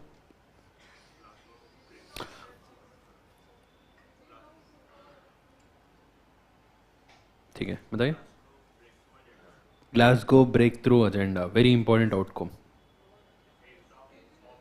Phase down of coal, then हो गया. और global methane pledge, then electric vehicle, ठीक है. और सोलर अलायंस का जो one world one grid one sun, वो भी उसी का ही आउटकम था. उसके ऊपर दोबारा दूसरा क्वेश्चन भी है, वो भी लिखो यहाँ पर. और कार्बन मार्केट रिलेटेड कुछ बातें हुआ था, ठीक है. मेजर आउटकम जो फाइनलाइज हुआ था वो बताइए. हाँ,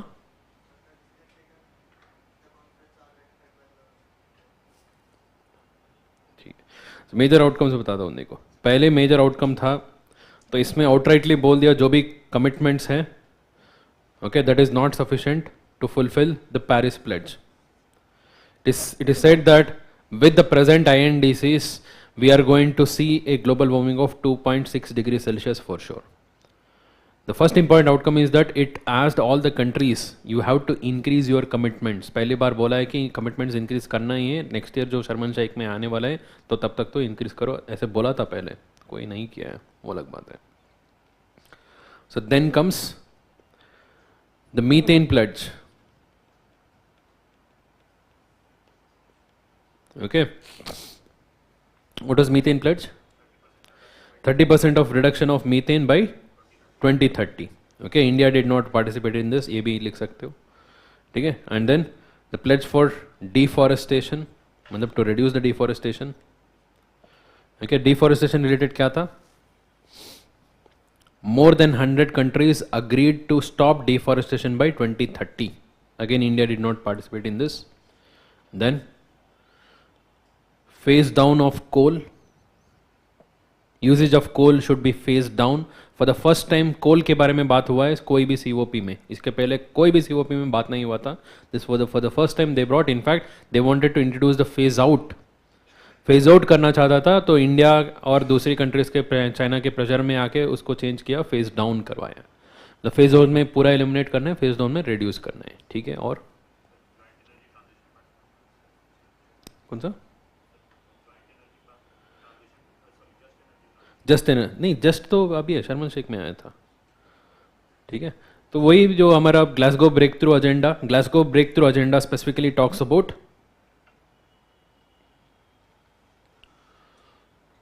द ट्रांसफर ऑफ टेक्नोलॉजी. के टेक्नोलॉजी ट्रांसफर जो सबसे पहले बात हुआ था 2001 में न्यू दिल्ली डिक्लेरेशन में बात हुआ था, वही दोबारा यहाँ पर बोला है कि we need to accelerate the development and deployment of clean technology. That is what is Glasgow breakthrough agenda. India तो पार्टिसिपेट किया था क्योंकि इंडिया के लिए सबसे ज़्यादा फायदा है. ये सब तो लिखना है, दोबारा रिपीट करने के फायदा नहीं है. So I am just giving you examples. दोबारा ग्लासगो के ऊपर क्वेश्चन नहीं आएगा, पर शर्मन शेख के ऊपर क्वेश्चन आ सकता है ना, या इस बार जो होने वाला है 2023 उसके ऊपर क्वेश्चन आ सकता है. एजेंडा मतलब जो मेजर आउटकम्स है, you have to remember as it is. Particularly if there are major outcomes, Glasgow has been one of the major COP. Now the third part is, since the question is saying describe, you are just describing, you don't have to discuss the limitations of this. If in the same place, if at all the statement was discuss the outcomes, then you have to talk about the limitations. कहाँ पर कम हुआ है, कहाँ पर और कर सकता था, कहाँ पर क्या लिमिटेशन था ग्लासगो का, वो सब उसके लिए स्कोप नहीं है. Because first you will talk about COP, then you will talk about the major outcomes, and then you will also talk about the commitments made. There is not much scope here. Commitments made तो पता ही है, there are 5 commitments made, पंचामृता, ये भी as it is लिखना है, ठीक है. So जितना पता है उतना ही लिखना है, तो यहाँ पर नया नहीं बनाना है, ठीक है. The 5 commitments: achieve net zero by 2070, increase non-fossil energy capacity to 500 gigawatts by 2030, 50% of energy requirement from renewable energy sources by 2030, reduce the total projected carbon emissions by 1 billion till 2030 and reduce the carbon intensity by 45% by 2030. सारा 2030 है except this net zero which is 2070. तो सारा 5 पता होना चाहिए, लिख सकते हैं. जो अच्छे से प्रीलिम्स का पढ़ाई किया था तो उनको तो पता ही होता है ना. तो अभी तो ठीक है, पुराना है ना. तो 2021 प्रीलिम्स के लिए बता रहा हूँ, 2022 प्रीलिम्स के लिए. ठीक है. So any doubts here? And since there is not much of issue based, यहाँ पर तो ज़्यादा डिस्कशन नहीं हुआ है, so you can just write a simple way forward. Okay, so you can write either why it is so significant, okay, why the Glasgow has been very important, very significant in the entire the context of the entire the COPs which is held till now, or you can also briefly mention और क्या कर सकते हैं, कहाँ पर बात नहीं हुई, वो भी एक दो पॉइंट briefly बात कर सकते हो, but no need to talk specifically about the limitations, about the issues of COP, ये करना था, वो करना था, पूरा डिटेल में कहानी ज़रूरी नहीं है, because the question is mainly about describe the outcomes and what are the commitments made by India. Direct question, okay, keep it simple.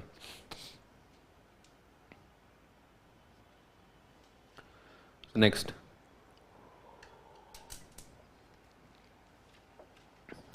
Describe the key points of revised global air quality guidelines recently released by WHO. ये थोड़ा सा tricky था. So tricky question में नहीं था, tricky answer में था. तो इसलिए कि you have to remember the exact standards of WHO, which was difficult. But if at all you had done the previous paper, you would have been very happy to see this. देखो 2020 में इसके ऊपर question था, दोबारा उसी के ऊपर दूसरी तरीके से आए हैं. ठीक है, ठीक है. So let's try to decode this question. Describe the key points of revised WHO guidelines, the revised global air quality guidelines released recently by WHO. So how are these different from its last update in 2005? What changes in India's national clean air program are required to achieve these revised standards? Okay, first introduce the answer. So when we have three parts, this question has three parts. Revise the key point, describe the key points, how exactly it is different from the earlier one, and what changes are required in NCAP. There are three parts to the question, right? The common to all the three parts is air pollution. You can start with air pollution only. In the context of air pollution, the same thing which we had discussed earlier, either any of the recent report or the overall issue, okay, any of the recent incidents, you can talk about that. That is our introduction. The body, first you will start with the revised WHO guidelines. And this was the trickiest part, because WHO guidelines talks about numbers, है ना. And इसका एक और चीज़ें related to this is that ये question आया था 2021 में, 2022 प्रीलिम्स में भी यही क्वेश्चन आया था WHO गाइडलाइंस के ऊपर ही. ठीक है, मतलब that highlights the overall issue of air pollution. Fine. So of course it is too difficult to remember these numbers as it is, and we are not expecting you to write it as it is, but at least mention what are the components of this guidelines, what exactly the guidelines talks about.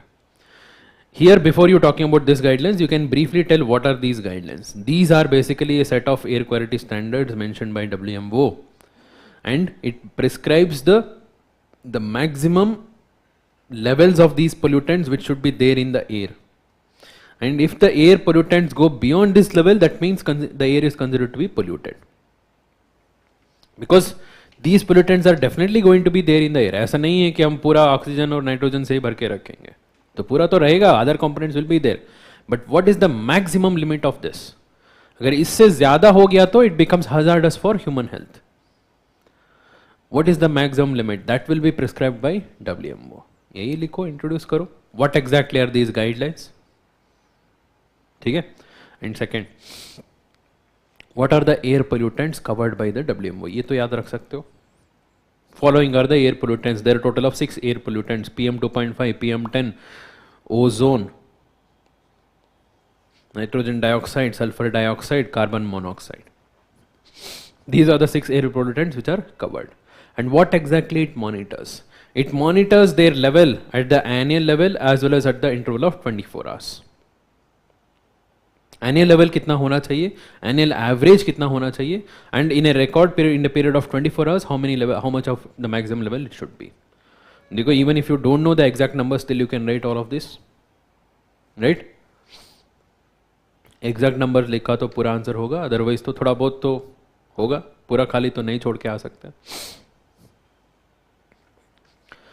And once you describe this, you have to tell how it is. Okay, this is the first part, this is the second part, this is the third part. How it is different from the earlier ones. Okay, the last time it was released was in 2005, and now it is changed. Along with the changed levels, you can clearly see that most of these air pollutants, the levels have been made more strict. Earlier the levels was this, now the levels have decreased. उसका मतलब है air quality is required to be much more better. पहले जो polluted air मतलब 50 हो गया तो भी ठीक है, नॉर्मल था, अभी 45 से कम होना चाहिए. That means the air quality standards have become more strict. That is one of the change which we can clearly observe. And second, which is not there in just the table, if at all you had read the report you would have known. So the overall methodology of assessment of air pollutants have also been made more clear. Okay, so the method of analysis has also been made more clear and more quantitative, and that is an improvement from the previous one. You can write this also. Okay, so about the different levels and about the methodology to be followed.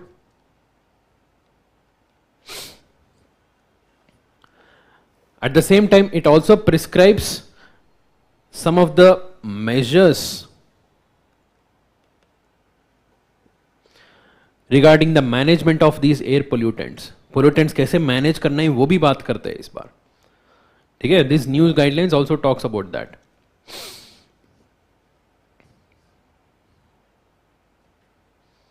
ठीक है, so this is how different it is from earlier. Overall, you can see that it has been clearly more strict and more better air quality is expected, and it is very interesting to know that. So none of the Indian cities fulfill this. Okay, so not a single Indian city will fulfill this. So not only Indian city, so in most of the world, most of the capitals will fulfill this. है ना, ये तो बहुत strict है. The last part, the National Clean Air Program, what exactly it talks about? Two important, PM 2.5 and PM 10. Right, that is our National Clean Air Program, which aims to reduce by 20 to 30%. Right, abhi 40% ho gaya. So by 2024, according to which level? According to 2017, in number of cities, how many number of cities? 102 cities. तो इसके हिसाब से you have to compare the PM 2.5 and PM 10. You can see that it has become more stringent. First of all, whatever the levels which has been followed in India as per, because the National Clean Air Program follows the National Ambient Air Quality Standards. उसके हिसाब से हम reduce करने वाले थे. Even the National Ambient Air Quality Standards were much liberal compared to 2005 levels itself. 2005 levels ही हमारे लिए ज़्यादा था, वो भी implement नहीं हुआ था, अभी उसको और stringent कर दिया. So definitely it is going to be much more difficult for India to implement this. है ना? So we have to make the targets under the National Clean Air Program more strict and more stringent, and we have to follow it more regularly. Monitoring has to be increased. ये सारा changes जो चाहिए वो लिखना पड़ेगा इधर. Levels तो comparison लेके आना ही है. We have to bring the comparison levels. है ना? That is in the last part.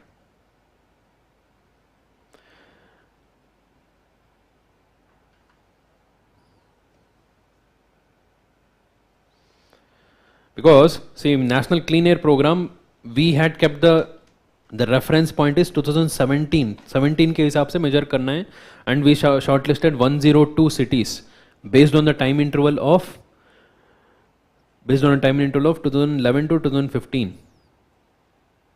उस टाइम इंटरवल में जो हमने जो स्टैंडर्ड्स रखा था national ambient air quality standards, that were very very liberal. अभी जो लेके आए हैं बहुत बहुत स्ट्रिक्ट है. 2005 के हिसाब से ये स्ट्रिक्ट है, हम तो 2005 भी नहीं फॉलो किया था. So that makes the implementation itself is very difficult. ठीक है.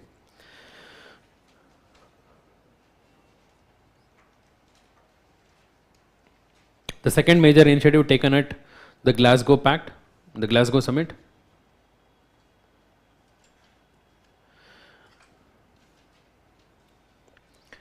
The Green Grid Initiative.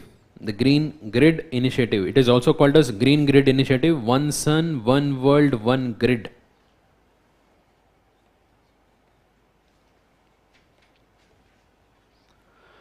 This question is specifically about this initiative. And you will be surprised to see that there already been a question on the green grid. Almost similar question ही था, but at the national level. This was asked in 2013. Okay, you can see. Write a note on India's green energy corridor to alleviate the problems of conventional energy. Almost similar था, talking about the green grid. What exactly is green grid? Green grid क्या है? We have the normal power grid, जिसके through power distribution होता है. Green grid talks about providing connectivity to the green energy sources. Our solar energy, wind energy, उसके लिए normal मतलब proper connectivity provide करना है. This is one of the major limitations of green energy production. Because we will not be able to store them for longer duration. If you have the grid connectivity, it will be easier to transport them. Waste नहीं होगा. We have this program for a long back. मतलब बहुत पहले से India में implement करने वाले थे. अभी इसको international level पे implement करने वाला है. Particularly giving more preference to solar energy. Because, see, most of the countries which are located in the tropical region, they have abundant solar energy. There is a huge potential. If we are able to provide the connectivity of grid among themselves, we will be able to generate a huge amount of solar energy and the electricity. We can reduce our dependency on fossil fuels. With that initiative, we started this. So let's see the question. Explain the purpose of Green Grid Initiative launched at the World Leaders Summit of COP26 in November 2021. Okay, the first point is about the purpose. Second, when was this idea first floated in ISA?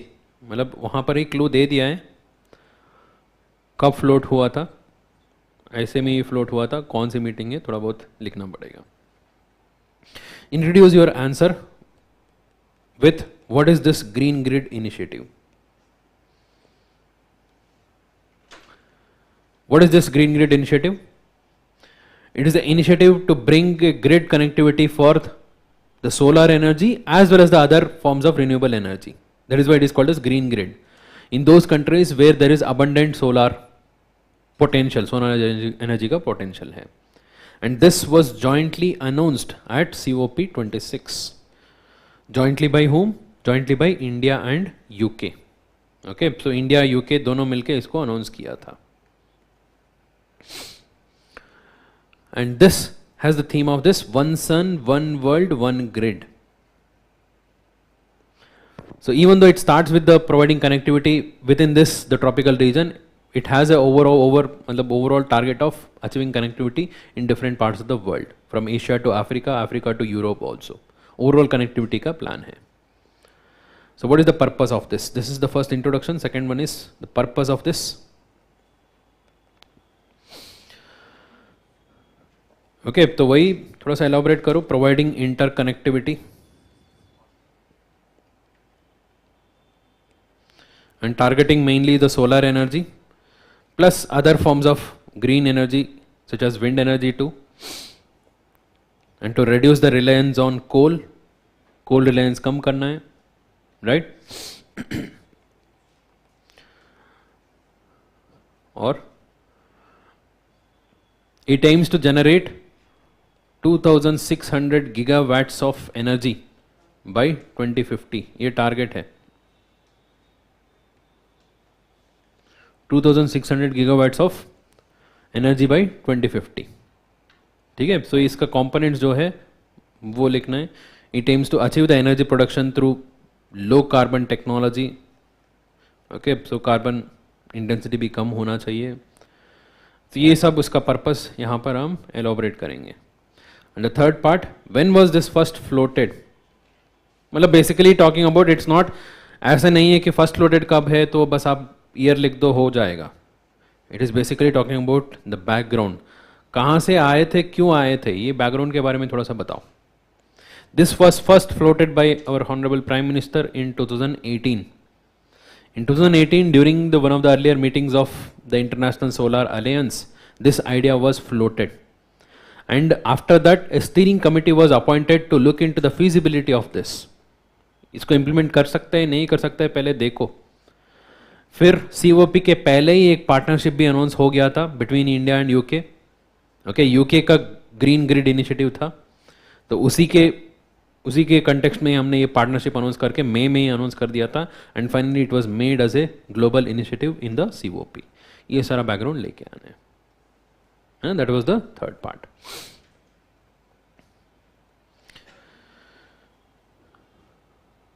ठीक है.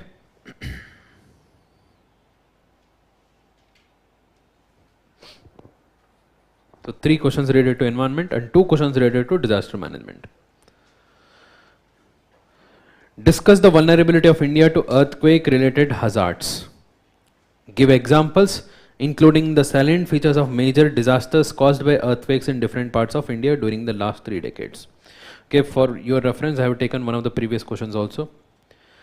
So this, the frequency of earthquakes appear to have increased in the Indian subcontinent. However, India's preparedness for mitigating the impact has significant gaps. Discuss the various aspects. 2015 का question था, ठीक है, on earthquakes. This is the present question. Discuss the vulnerability of India to earthquake related hazards. There are 2 parts. The first one is about the vulnerability. How vulnerable is India to earthquakes? You have to explain this. Second part is give examples of major disasters caused by earthquakes in the different parts in India in the last 3 decades. This is again a very specific question where you have to mention what are the recent major disasters related to earthquake which have happened in India. Majorly earthquakes का ही example देना है. Okay, so earthquake का example ही देना है, including the 2004 tsunami, because that is a disaster caused by the earthquake.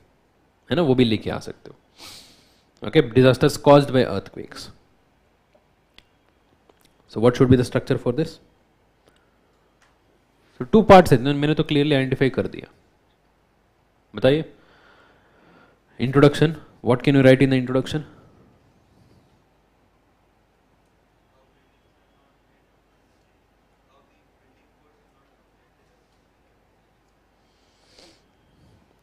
ठीक है.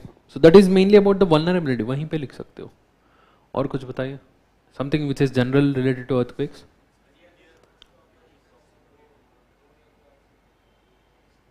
Why? India is most prone. Why? Active plate boundary है, वही लेके आ जाओ. The Indian plate is still moving towards the Eurasian plate. It is moving at the rate of 3 to 5 centimeters per year. This movement creates a zone of earthquake. Right? तो वही लेके आ जाओ. Introduction हो गया हमारा. Next come to the vulnerability part.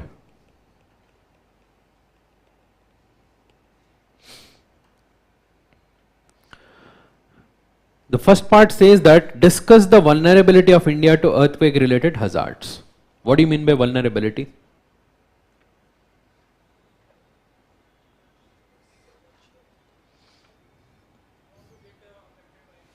Prone to get affected is what is called as vulnerability. So what is capacity in the context of disasters? Disaster management में capacity क्या होता है? Ability to deal with the disaster. That is what is capacity. Where there is a higher vulnerability, there is a lower capacity. Right? Higher vulnerability means they have lower capacity. What is risk in the context of disasters?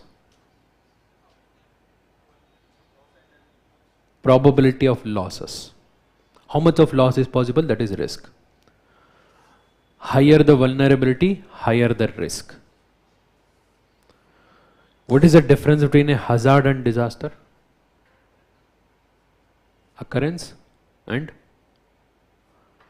can every hazard which occurs can become a disaster? Then what is the difference?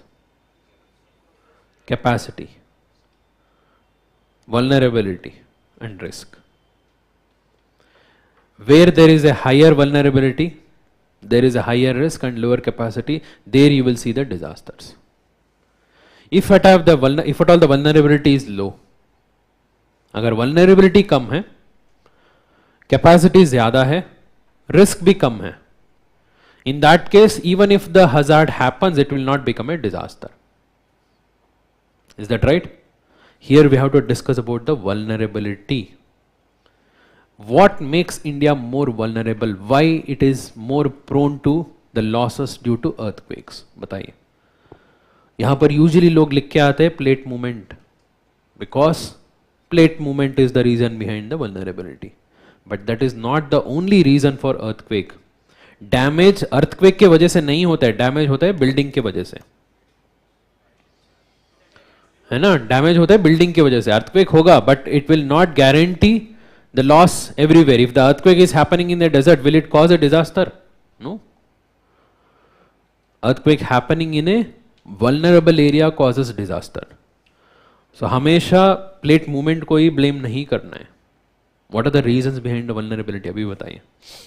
पहले तो main reason बता दो. 6 mix zone है, plate movement है, तो ज़्यादा frequent earthquake है, ज़्यादा intense earthquake है. उसके अलावा भी लिखना है. बताइए.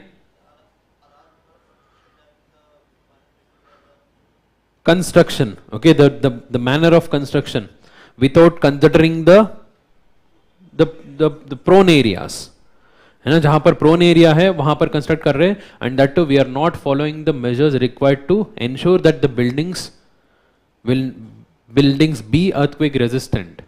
We are not making the buildings earthquake resistant. We are not following the necessary precautions. Then higher population density, low awareness, low community participation, low economic income, that makes the entire community more prone to earthquakes. यही लिखना है. Usually people will stick to only one particular point. ज़्यादा earthquake होगा, ज़्यादा earthquake होने से ज़्यादा damage नहीं होगा if we are ready. That is what Japan has done. That is about vulnerability. Of course, while talking about the vulnerability, you have to bring map. Which zones are more vulnerable? Okay, so तो ये तो proper set है, तो ये तो आपके लिए ज़्यादा मौका ही नहीं है. You have to talk vulnerability in terms of the zones. Zone 5, Zone 4, Zone 3, Zone 2. There is no Zone 1 in India. मतलब every zone is prone to earthquake. Highest is Zone 5. You can see northeast patches of Himalayas and then Bhuj, जो run of Kutch के around area है.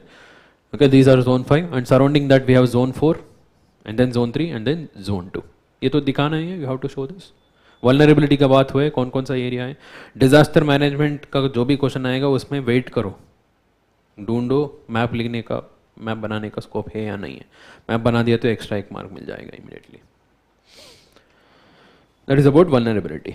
Okay, now tell me about the recent examples of major earthquakes, major disasters caused by earthquakes. Okay, you can start from 2001 Bhuj earthquake. Okay, so briefly लिखते जाओ. Here in fact you can also draw another India map and show the different earthquake regions, कहाँ कहाँ पर हुआ था.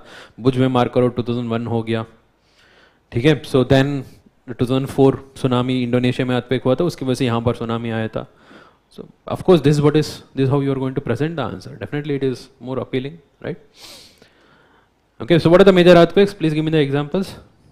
Bhuj earthquake 2001. So that was 7.7 Richter scale. It caused huge damage. Then Kashmir earthquake 2005. Kashmir earthquake 2005, which killed nearly 80,000 people. You must not have heard. सुना नहीं होगा.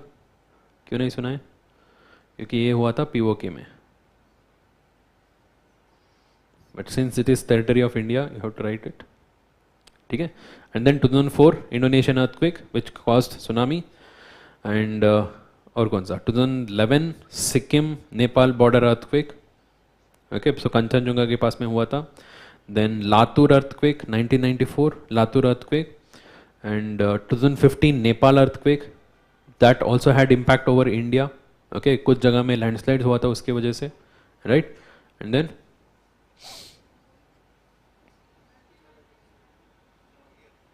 Chamoli earthquake, yes you can write that also. ठीक है, तो 4-5 example लिख दिया तो भी काफी है. But you have to describe what are the disasters caused by that, क्योंकि they are talking about the disasters caused by the earthquakes.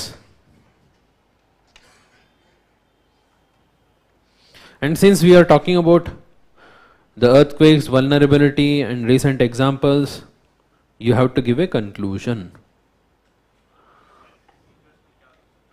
Feature में वही कितना डैमेज हुआ है, क्या रिक्टर स्केल था, कौन सा रीजन इम्पैक्ट था, वही लिखना है और कुछ नहीं है. Even we are surprise to see कैसे ऐसे पूछ लिया. ठीक है. So conclusion is required. So you can talk about the measures required to reduce the vulnerability to earthquake. Okay, 1 or 2 measures would be sufficient.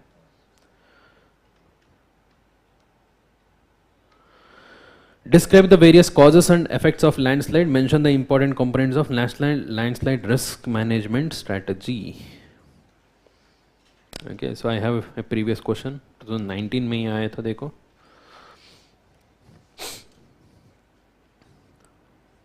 Related to landslide. Disaster preparedness is the first step in any disaster management process. Explain how hazard zonation mapping will help in disaster mitigation in case of landslide. One of the major component of the national landslide risk management strategy is hazard zonation map only. So indirectly वही पूछा था, दोबारा वही आए. Okay, let's try to decode this question. Describe the various causes and effects of landslide. बहुत सारा content है. Introduce your answer. What are landslides? Simple and direct. What are landslides?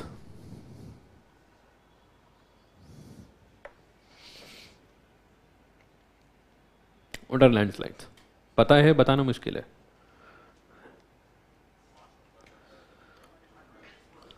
It's a mass movement under the influence of gravity, right? So mass movement usually happens in the regions of degradation. Okay, it's a geomorphological process, degradation, denudation, where the degraded mass moves large scale under the influence of gravity, right? So now landslide is a specific type of mass movement which is usually observed along the mountain hill slopes. Hill slopes में observe करते हैं. ठीक है. So that is introduction. What are the causes? यहाँ पर तो भरे पड़े. Natural causes, anthropogenic causes. देखो, जितना आप diversify करोगे उतना अच्छा रहेगा.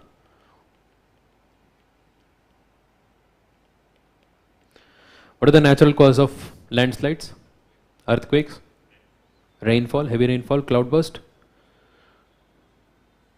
Then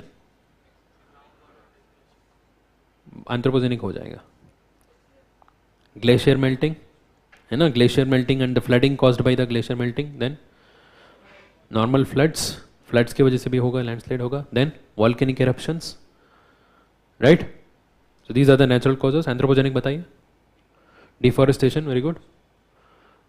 Excessive extraction of groundwater, construction activities, road construction, bridge. So bridge construction, railway lanes construction, dam construction, tunnel construction, without following the scientific principles. Okay, हम तो हमेशा नहीं blame कर सकते, but यहाँ पर तो होना चाहिए. ऐसा नहीं कि दुनिया में और कहीं पे भी नहीं बनाएंगे. माउंटेन्स में रोड्स भी होगा, so ये सब होगा, but you need to take the precautions required. ठीक है? So that is the causes. And then effects. What are the effects of landslides? बताइए, ये तो जनरल है. Loss of life, loss of property, infrastructure damage, then displacement of people, very good. Then no loss of natural resources, ठीक है. Then it can trigger flooding, very good. Then change in the natural topography, right? Change in the river course बदला सकता है, ठीक है, देखो जितना हम सोचेंगे उतना मिलेगा, ये सब लिख सकते हैं. Now comes the second part. Mention the important components of national landslide risk management strategy. National landslide risk management strategy. So one of the important component of this national landslide risk management strategy is what has been asked here. Hazard zonation. What do you mean by hazard zonation? Demarcating the regions with the probability of occurrence of landslide. High probability, high risk areas, we have to reduce the land use over there. We cannot have permanent constructions over there. How can we decide the probability? Geological assessment, the strength of the rocks, the geological studies, change in the river course, change in the overall land use, ये सब देख के हम predict कर सकते हैं. Okay, so accordingly we can demarcate the zones and we can restrict the land use activities over there. That is what is hazard zonation. Other than this, we have the components of early warning. ये सब तो आपको मिल जाएगा. If at all you had gone through NDMA guidelines, उसी के अंदर ही ये components है. So it is very important to have early warning system to make the people, because you cannot displace every community, right? The people who are already living, you have to educate them, you have to bring some awareness and keep them ready. If at all there are chances, ज़्यादा cloudburst हो गया, ज़्यादा बारिश आ रहे हैं, तो landslide होने का chances है, तो evacuate the people. Early warning system. And then awareness program. Awareness program among the communities to train them in case of hazard, in case of the landslide, what exactly are the measures to be taken. ठीक है? And mountain zone regulation is also part of this. What is mountain zone regulation? Similar to coastal zone regulation, CRZ, right? So there is a provision for mountain zone regulation also. We can demarcate the mountain zones and prescribe the limitations of the construction activities over there. Okay? So these are the major components of this strategy, National Landslide Risk Management Strategy. This is strategy actually devised by our NDMA only. Since the question says mention, you just have to mention. If the question says discuss or critically analyze, then you will talk about the limitations. Is that clear? Okay. That is about 2021. 2022, there are 4 questions. Okay, let's just take a very quick break. Okay, छोटा सा break लेके continue करते हैं.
Yeah.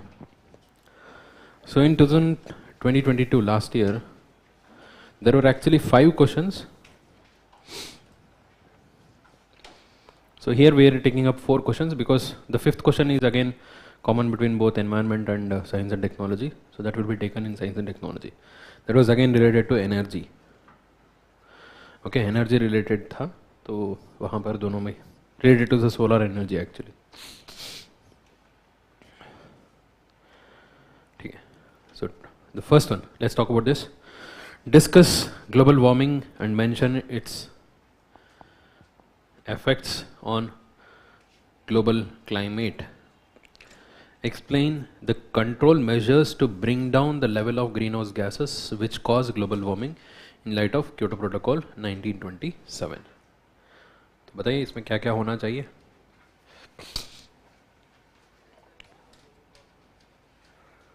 ठीक है. So you need to explain what is global warming. ठीक है. Then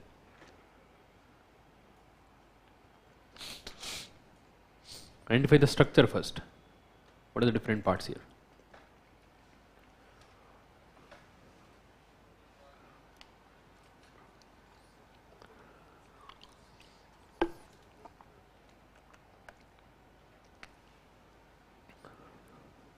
It's one of the very easy questions which came in 2022.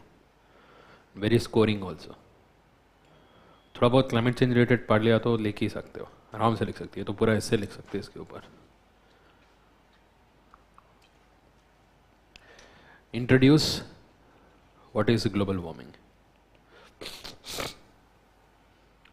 What is global warming? Global rise in the temperature. Global rise in the average temperatures. Rather than just saying it is just the rise in the temperature, try to bring some report here.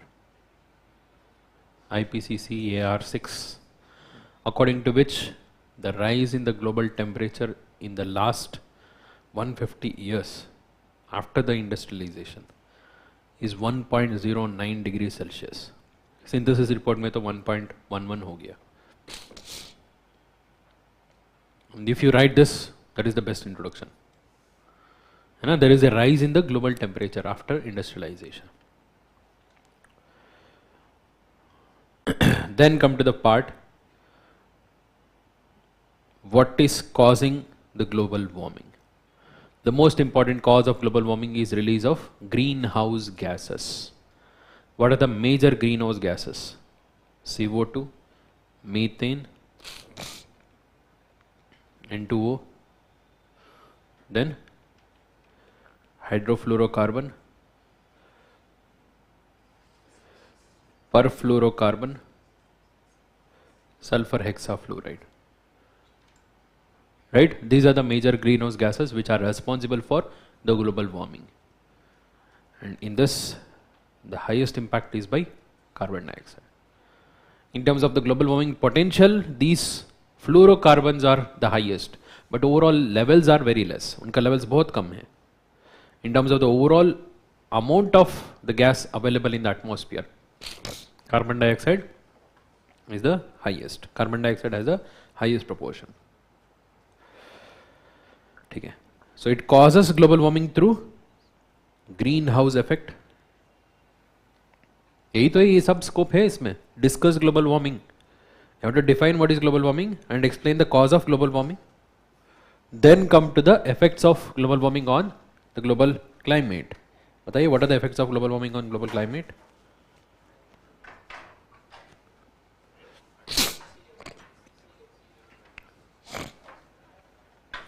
जो भी climate change का हम देख रहे हैं सारा इसमें डाल दो, आ जाएगा सारा. Right? Changes in the rainfall pattern, increase in the number of cyclones, rise in the sea level, melting of glaciers, disturbance of oceanic circulations, then और क्या है? Yes, impact on the biodiversity, species migration, extinction of species. बहुत सारा मिलेगा आपको, जगह बचेगा नहीं. ऐसा है, इसका मतलब ये नहीं कि पूरा उसी से ही भरना है. This is a limited part. ठीक है. So then you will talk about effects. ठीक है, इफेक्ट्स हो गया. Then comes measures. You will start from the Kyoto Protocol.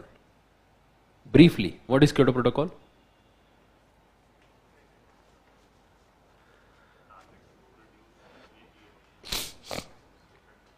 It is a protocol implemented under UNFCCC. Right? It was agreed in 1997, implemented in 2005, with a target period from 2008 to 2012. It targeted the same 6 greenhouse gases to reduce their overall proportion and their emissions by Annex 1 and Annex 2 countries. उनके लिए fix targets था, Annex 1 and Annex 2 countries. ठीक है. It was not very successful. ठीक है. Other than that, should you limit your answer, your measures to Kyoto Protocol only? No, because it is saying in light of Kyoto Protocol. उससे शुरू करो, but वहां से खत्म नहीं होना चाहिए. उसके अलावा और क्या क्या है? Paris Agreement, majorly Paris Agreement, right? So Paris Agreement के बारे में लिखो. What is Paris Agreement? It aims to limit the global warming to 1.5 degrees Celsius to a maximum of 2 degrees Celsius. It aims to implement through INDCs, intended nationally determined contributions. There is a legally binding mechanism of global stock take, right? So ये सारा चीजें लिखो इसके अंदर. Market mechanism है. Okay, so all of this can write about this. So other than this, you can write about few other initiatives, any other initiatives which aims to reduce the global warming. Net zero targets announced at Glasgow. Okay, many of the countries have announced their net zero targets. Net zero तो greenhouse gases कम करने का ही है ना major targets. ठीक है. और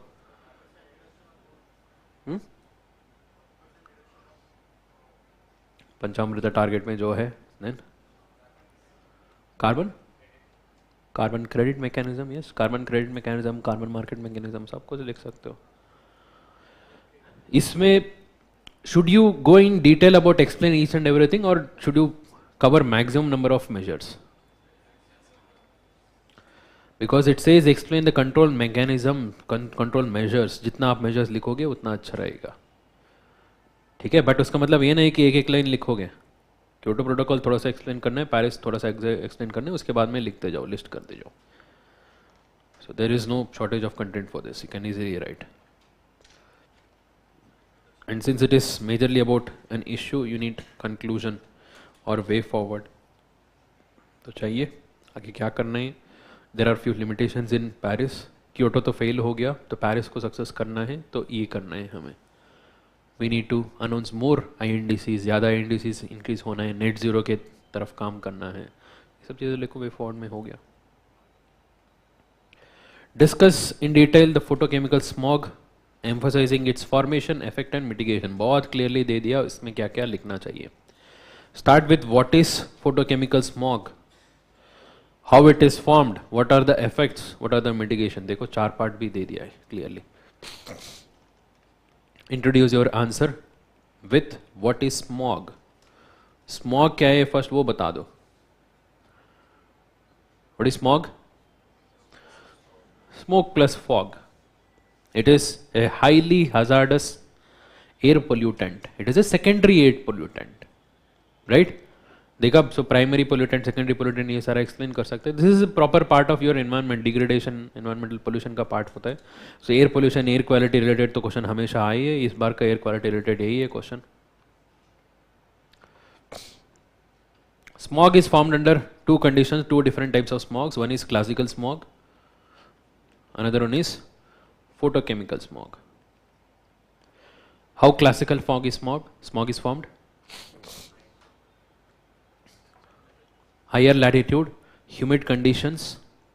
Okay, in humid conditions during the winters, you will see the formation of classical smog. Okay, the London smog, the very famous London smog was classical smog. Okay, so classical smog is usually, it is due to the presence of higher sulfur content. Okay, sulfur content ज़्यादा होने से होता है classical smog. What about photochemical smog? It is usually formed in dry conditions and in the presence of sunlight and in the higher presence of nitrogenous compounds. Okay, NOx बोलते हैं, nitrous oxides. So in these conditions, in the presence of sunlight, it reacts These are the primary pollutants which will react in the presence of sunlight to produce secondary pollutants. That group of secondary pollutants is what is called as the smog. So what are the components of this photochemical smog? Formaldehyde, acrolein, okay, pan and ozone. ये सब चीज़ें उसके अंदर होता है. तो ये तो लिखना है. फॉर्मेशन हो गया. कंडीशन प्रिस्क्राइब करो कहाँ पर होगा.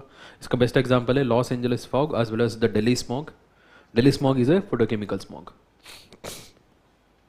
जो लोअर लैटिट्यूड्स में होता है. Effects of the smogs. Okay, so formation हो गया. What about the effects? Various different effects. Okay, try to मतलब कंपार्टमेंट में लिखो, कंपार्टमेंटलाइज करो.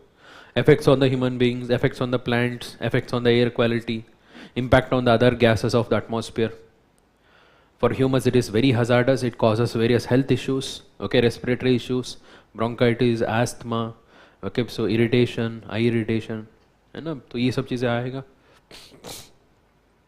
Plants photosynthetic capacity decreases, their productivity decreases.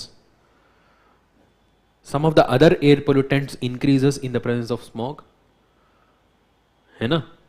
ये सारा ओवरऑल इफेक्ट्स हो गया. Mitigation.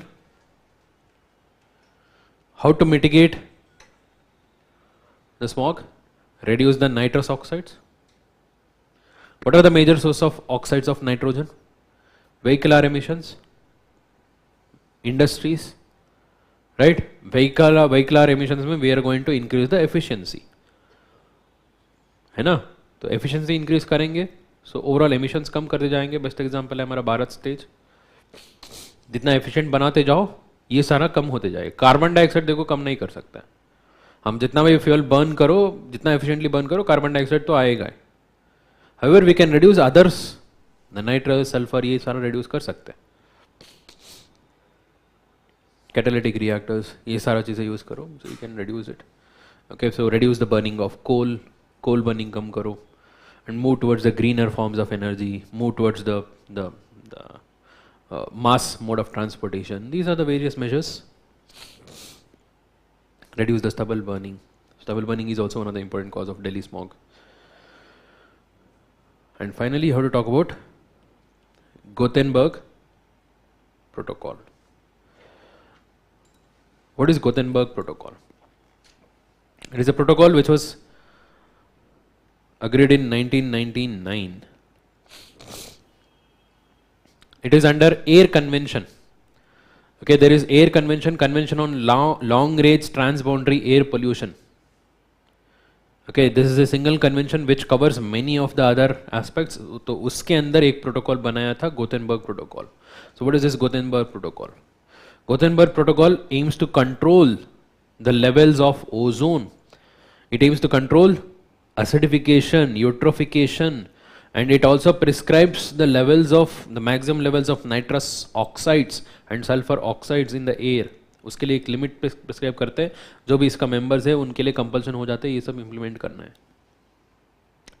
It is one of the very few conventions in the context of air pollution. Air pollution related जो long boundary air pollutant transportation होता है ना, उसके related one of the very limited convention. To reduce all of this, it helps the countries, it helps the members in achieving the cleaner and greener forms of energy. ठीक है, that is what is Gothenburg Protocol. No, it was not specifically in news. ऐसे in the context of ozone, this is one of the very few conventions at the international level. बाकी सारा तो हम climate change related पढ़ते हैं, ozone related मतलब ozone depletion related पढ़ते हैं, but air pollution related convention तो बहुत लिमिटेड है. This is one among them. थोड़ा सा ट्रिकी है, इसीलिए ये ट्रिकी है, तो इसीलिए मुश्किल है.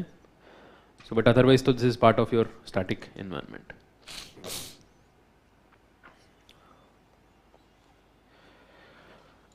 Explain the mechanism and occurrence of cloudburst in the context of Indian subcontinent. Discuss two recent examples. This is a repeat question. So there has been already a question on the cloudburst. Okay, so it's not here. तो मैं year बता देता हूँ, आप जाके एक बार check करना इसका. So there was a question related to the cloudburst in 2016. Okay, I'll read the question. With reference to NDMA guidelines, discuss the measures to be adapted to mitigate the impact of recent incidents of cloudburst in many places of Uttarakhand. 2016 में आया था, 2013 floods हुआ था ना, उसके बाद में 2016 में क्वेश्चन आया था. तो अभी recently there have been few incidents of cloudburst, but they were not actually cloudburst, but ऐसे न्यूज़ में था, इसलिए क्वेश्चन आ गया. Explain the mechanism and occurrence of cloudburst in the context of Indian subcontinent. What will you write in the introduction? Definition of cloudburst. बहुत लोगों को definition ही पता नहीं है. बताइए, what is the definition of cloudburst? 100 millimetre, 10 centimetre. ठीक है. Minimum of 10 centimetre of rainfall per hour in a very small area of few kilometers is what is called as cloudburst. ठीक है. So this is the definition given by IMD. As per IMD, this is the definition. उसी से ही शुरू करो. The mechanism and occurrence. Okay, पहले mechanism बताओ, फिर occurrence. दोनों अलग है. Occurrence मतलब कहाँ पर होने वाला है, कहाँ पर होने का chances है. What are the regions prone to cloudburst? That is occurrence. Mechanism. What is the mechanism of cloudburst? ये तो हमारे क्लास में ही डिस्कस किया था जियोग्राफी में. डायरेक्टली बताइए.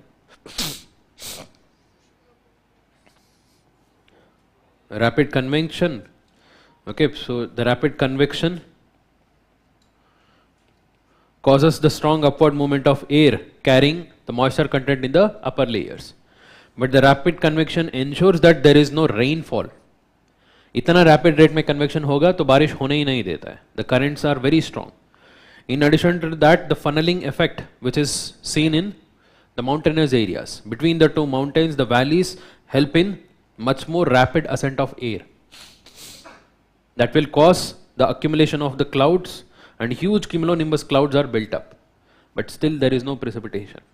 Once these clouds build up to a very great extent and reaches the higher level of the atmosphere, where the air is too thin to hold on to this huge quantity of moisture, suddenly it will drop in a quick succession, and that causes the cloudburst.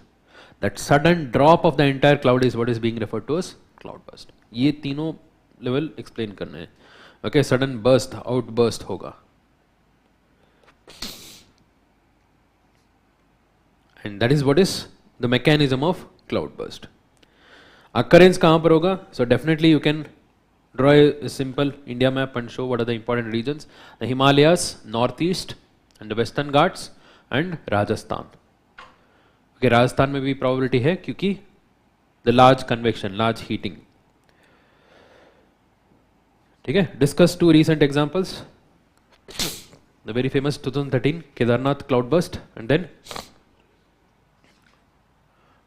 2010 Leh cloudburst.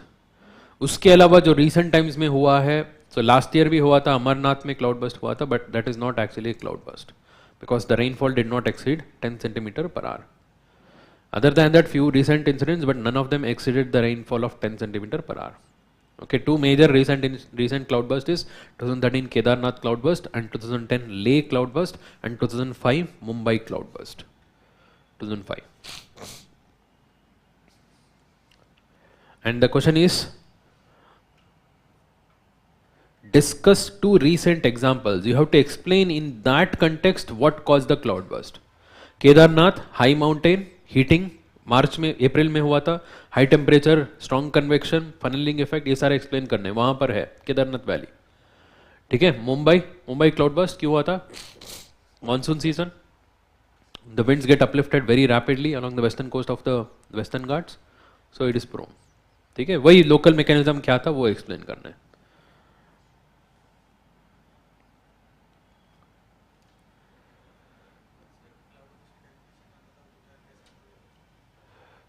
As per IMD, the precipitation of minimum of 10 centimeter per hour, precipitation exceeding minimum of 10 centimeter per hour, concentrated in a short area of few kilometers is called as cloudburst. पता नहीं है तो 10 centimeter per hour भी पता नहीं है. So you can say very heavy precipitation in a short period of time. बस.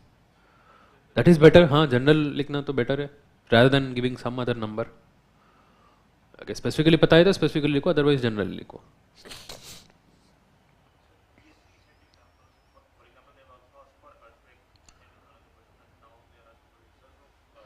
Yes, this is an indicator that we need to remember the recent disasters which are happening. Okay, so and before last year there was also some of the in one of the question in paper 1 there was a question on volcanic eruptions. Recent volcanic eruptions batao. Okay, we need to remember last 20-30 years of the major events which have happened. At least 4-5 तो याद रख सकते हैं.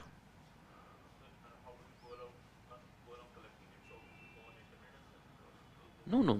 So you'll find it in the material. Disaster management material में मिल जाएगा. Whatever the disasters you are going through, remember recent examples. Whether they are asking it or not, you can write it by yourself.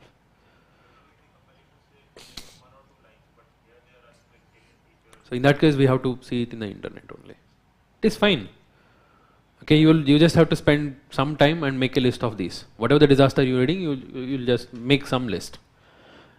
And when did it happen? What is the major impact of this? इतना list करते जाओ, बहुत detail में जाने का जरूरी नहीं है.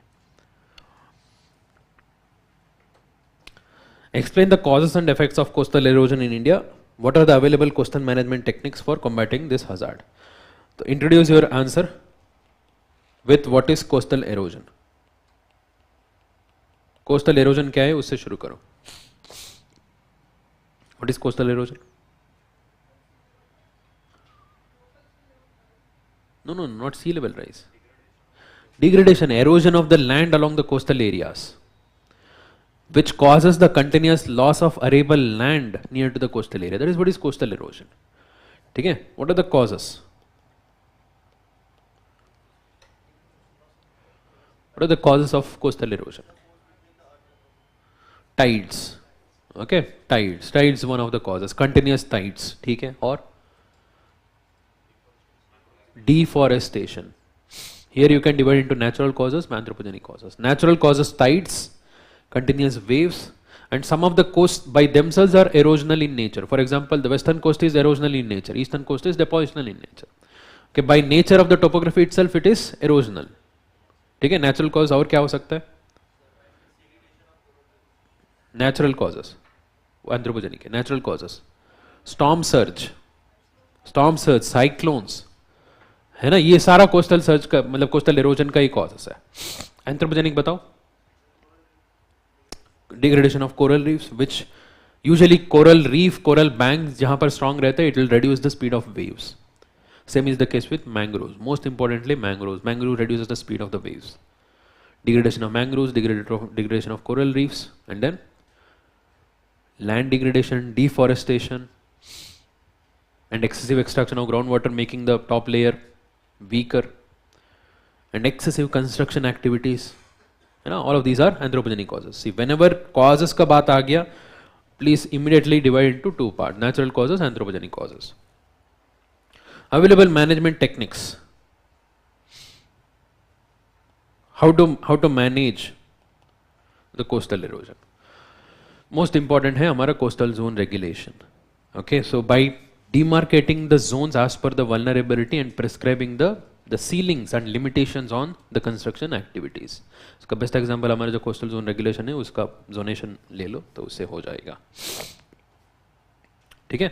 Other than that you can write some more like plantations, increasing the mangrove plantations, reducing the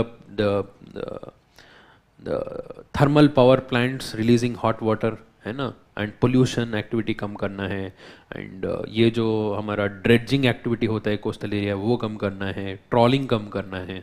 ये सब चीज़ें जो भी मेथड है management of coastal regions, so you can write about that and you can write a conclusion. और क्या कर सकते हैं, कोई प्रोग्राम है ऑलरेडी चल रहा है वो भी लिख सकते हो. ठीक है.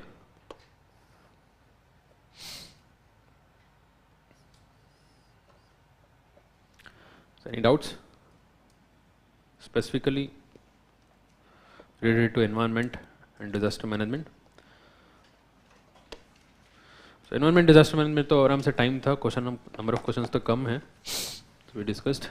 So we'll also meet again for geography session. Okay, so there we'll go through more number of questions. In fact geography में ज़्यादा weightage है तो we'll cover that. So if you have any doubts, as usual, you can write to me here. So all the best. Thank you.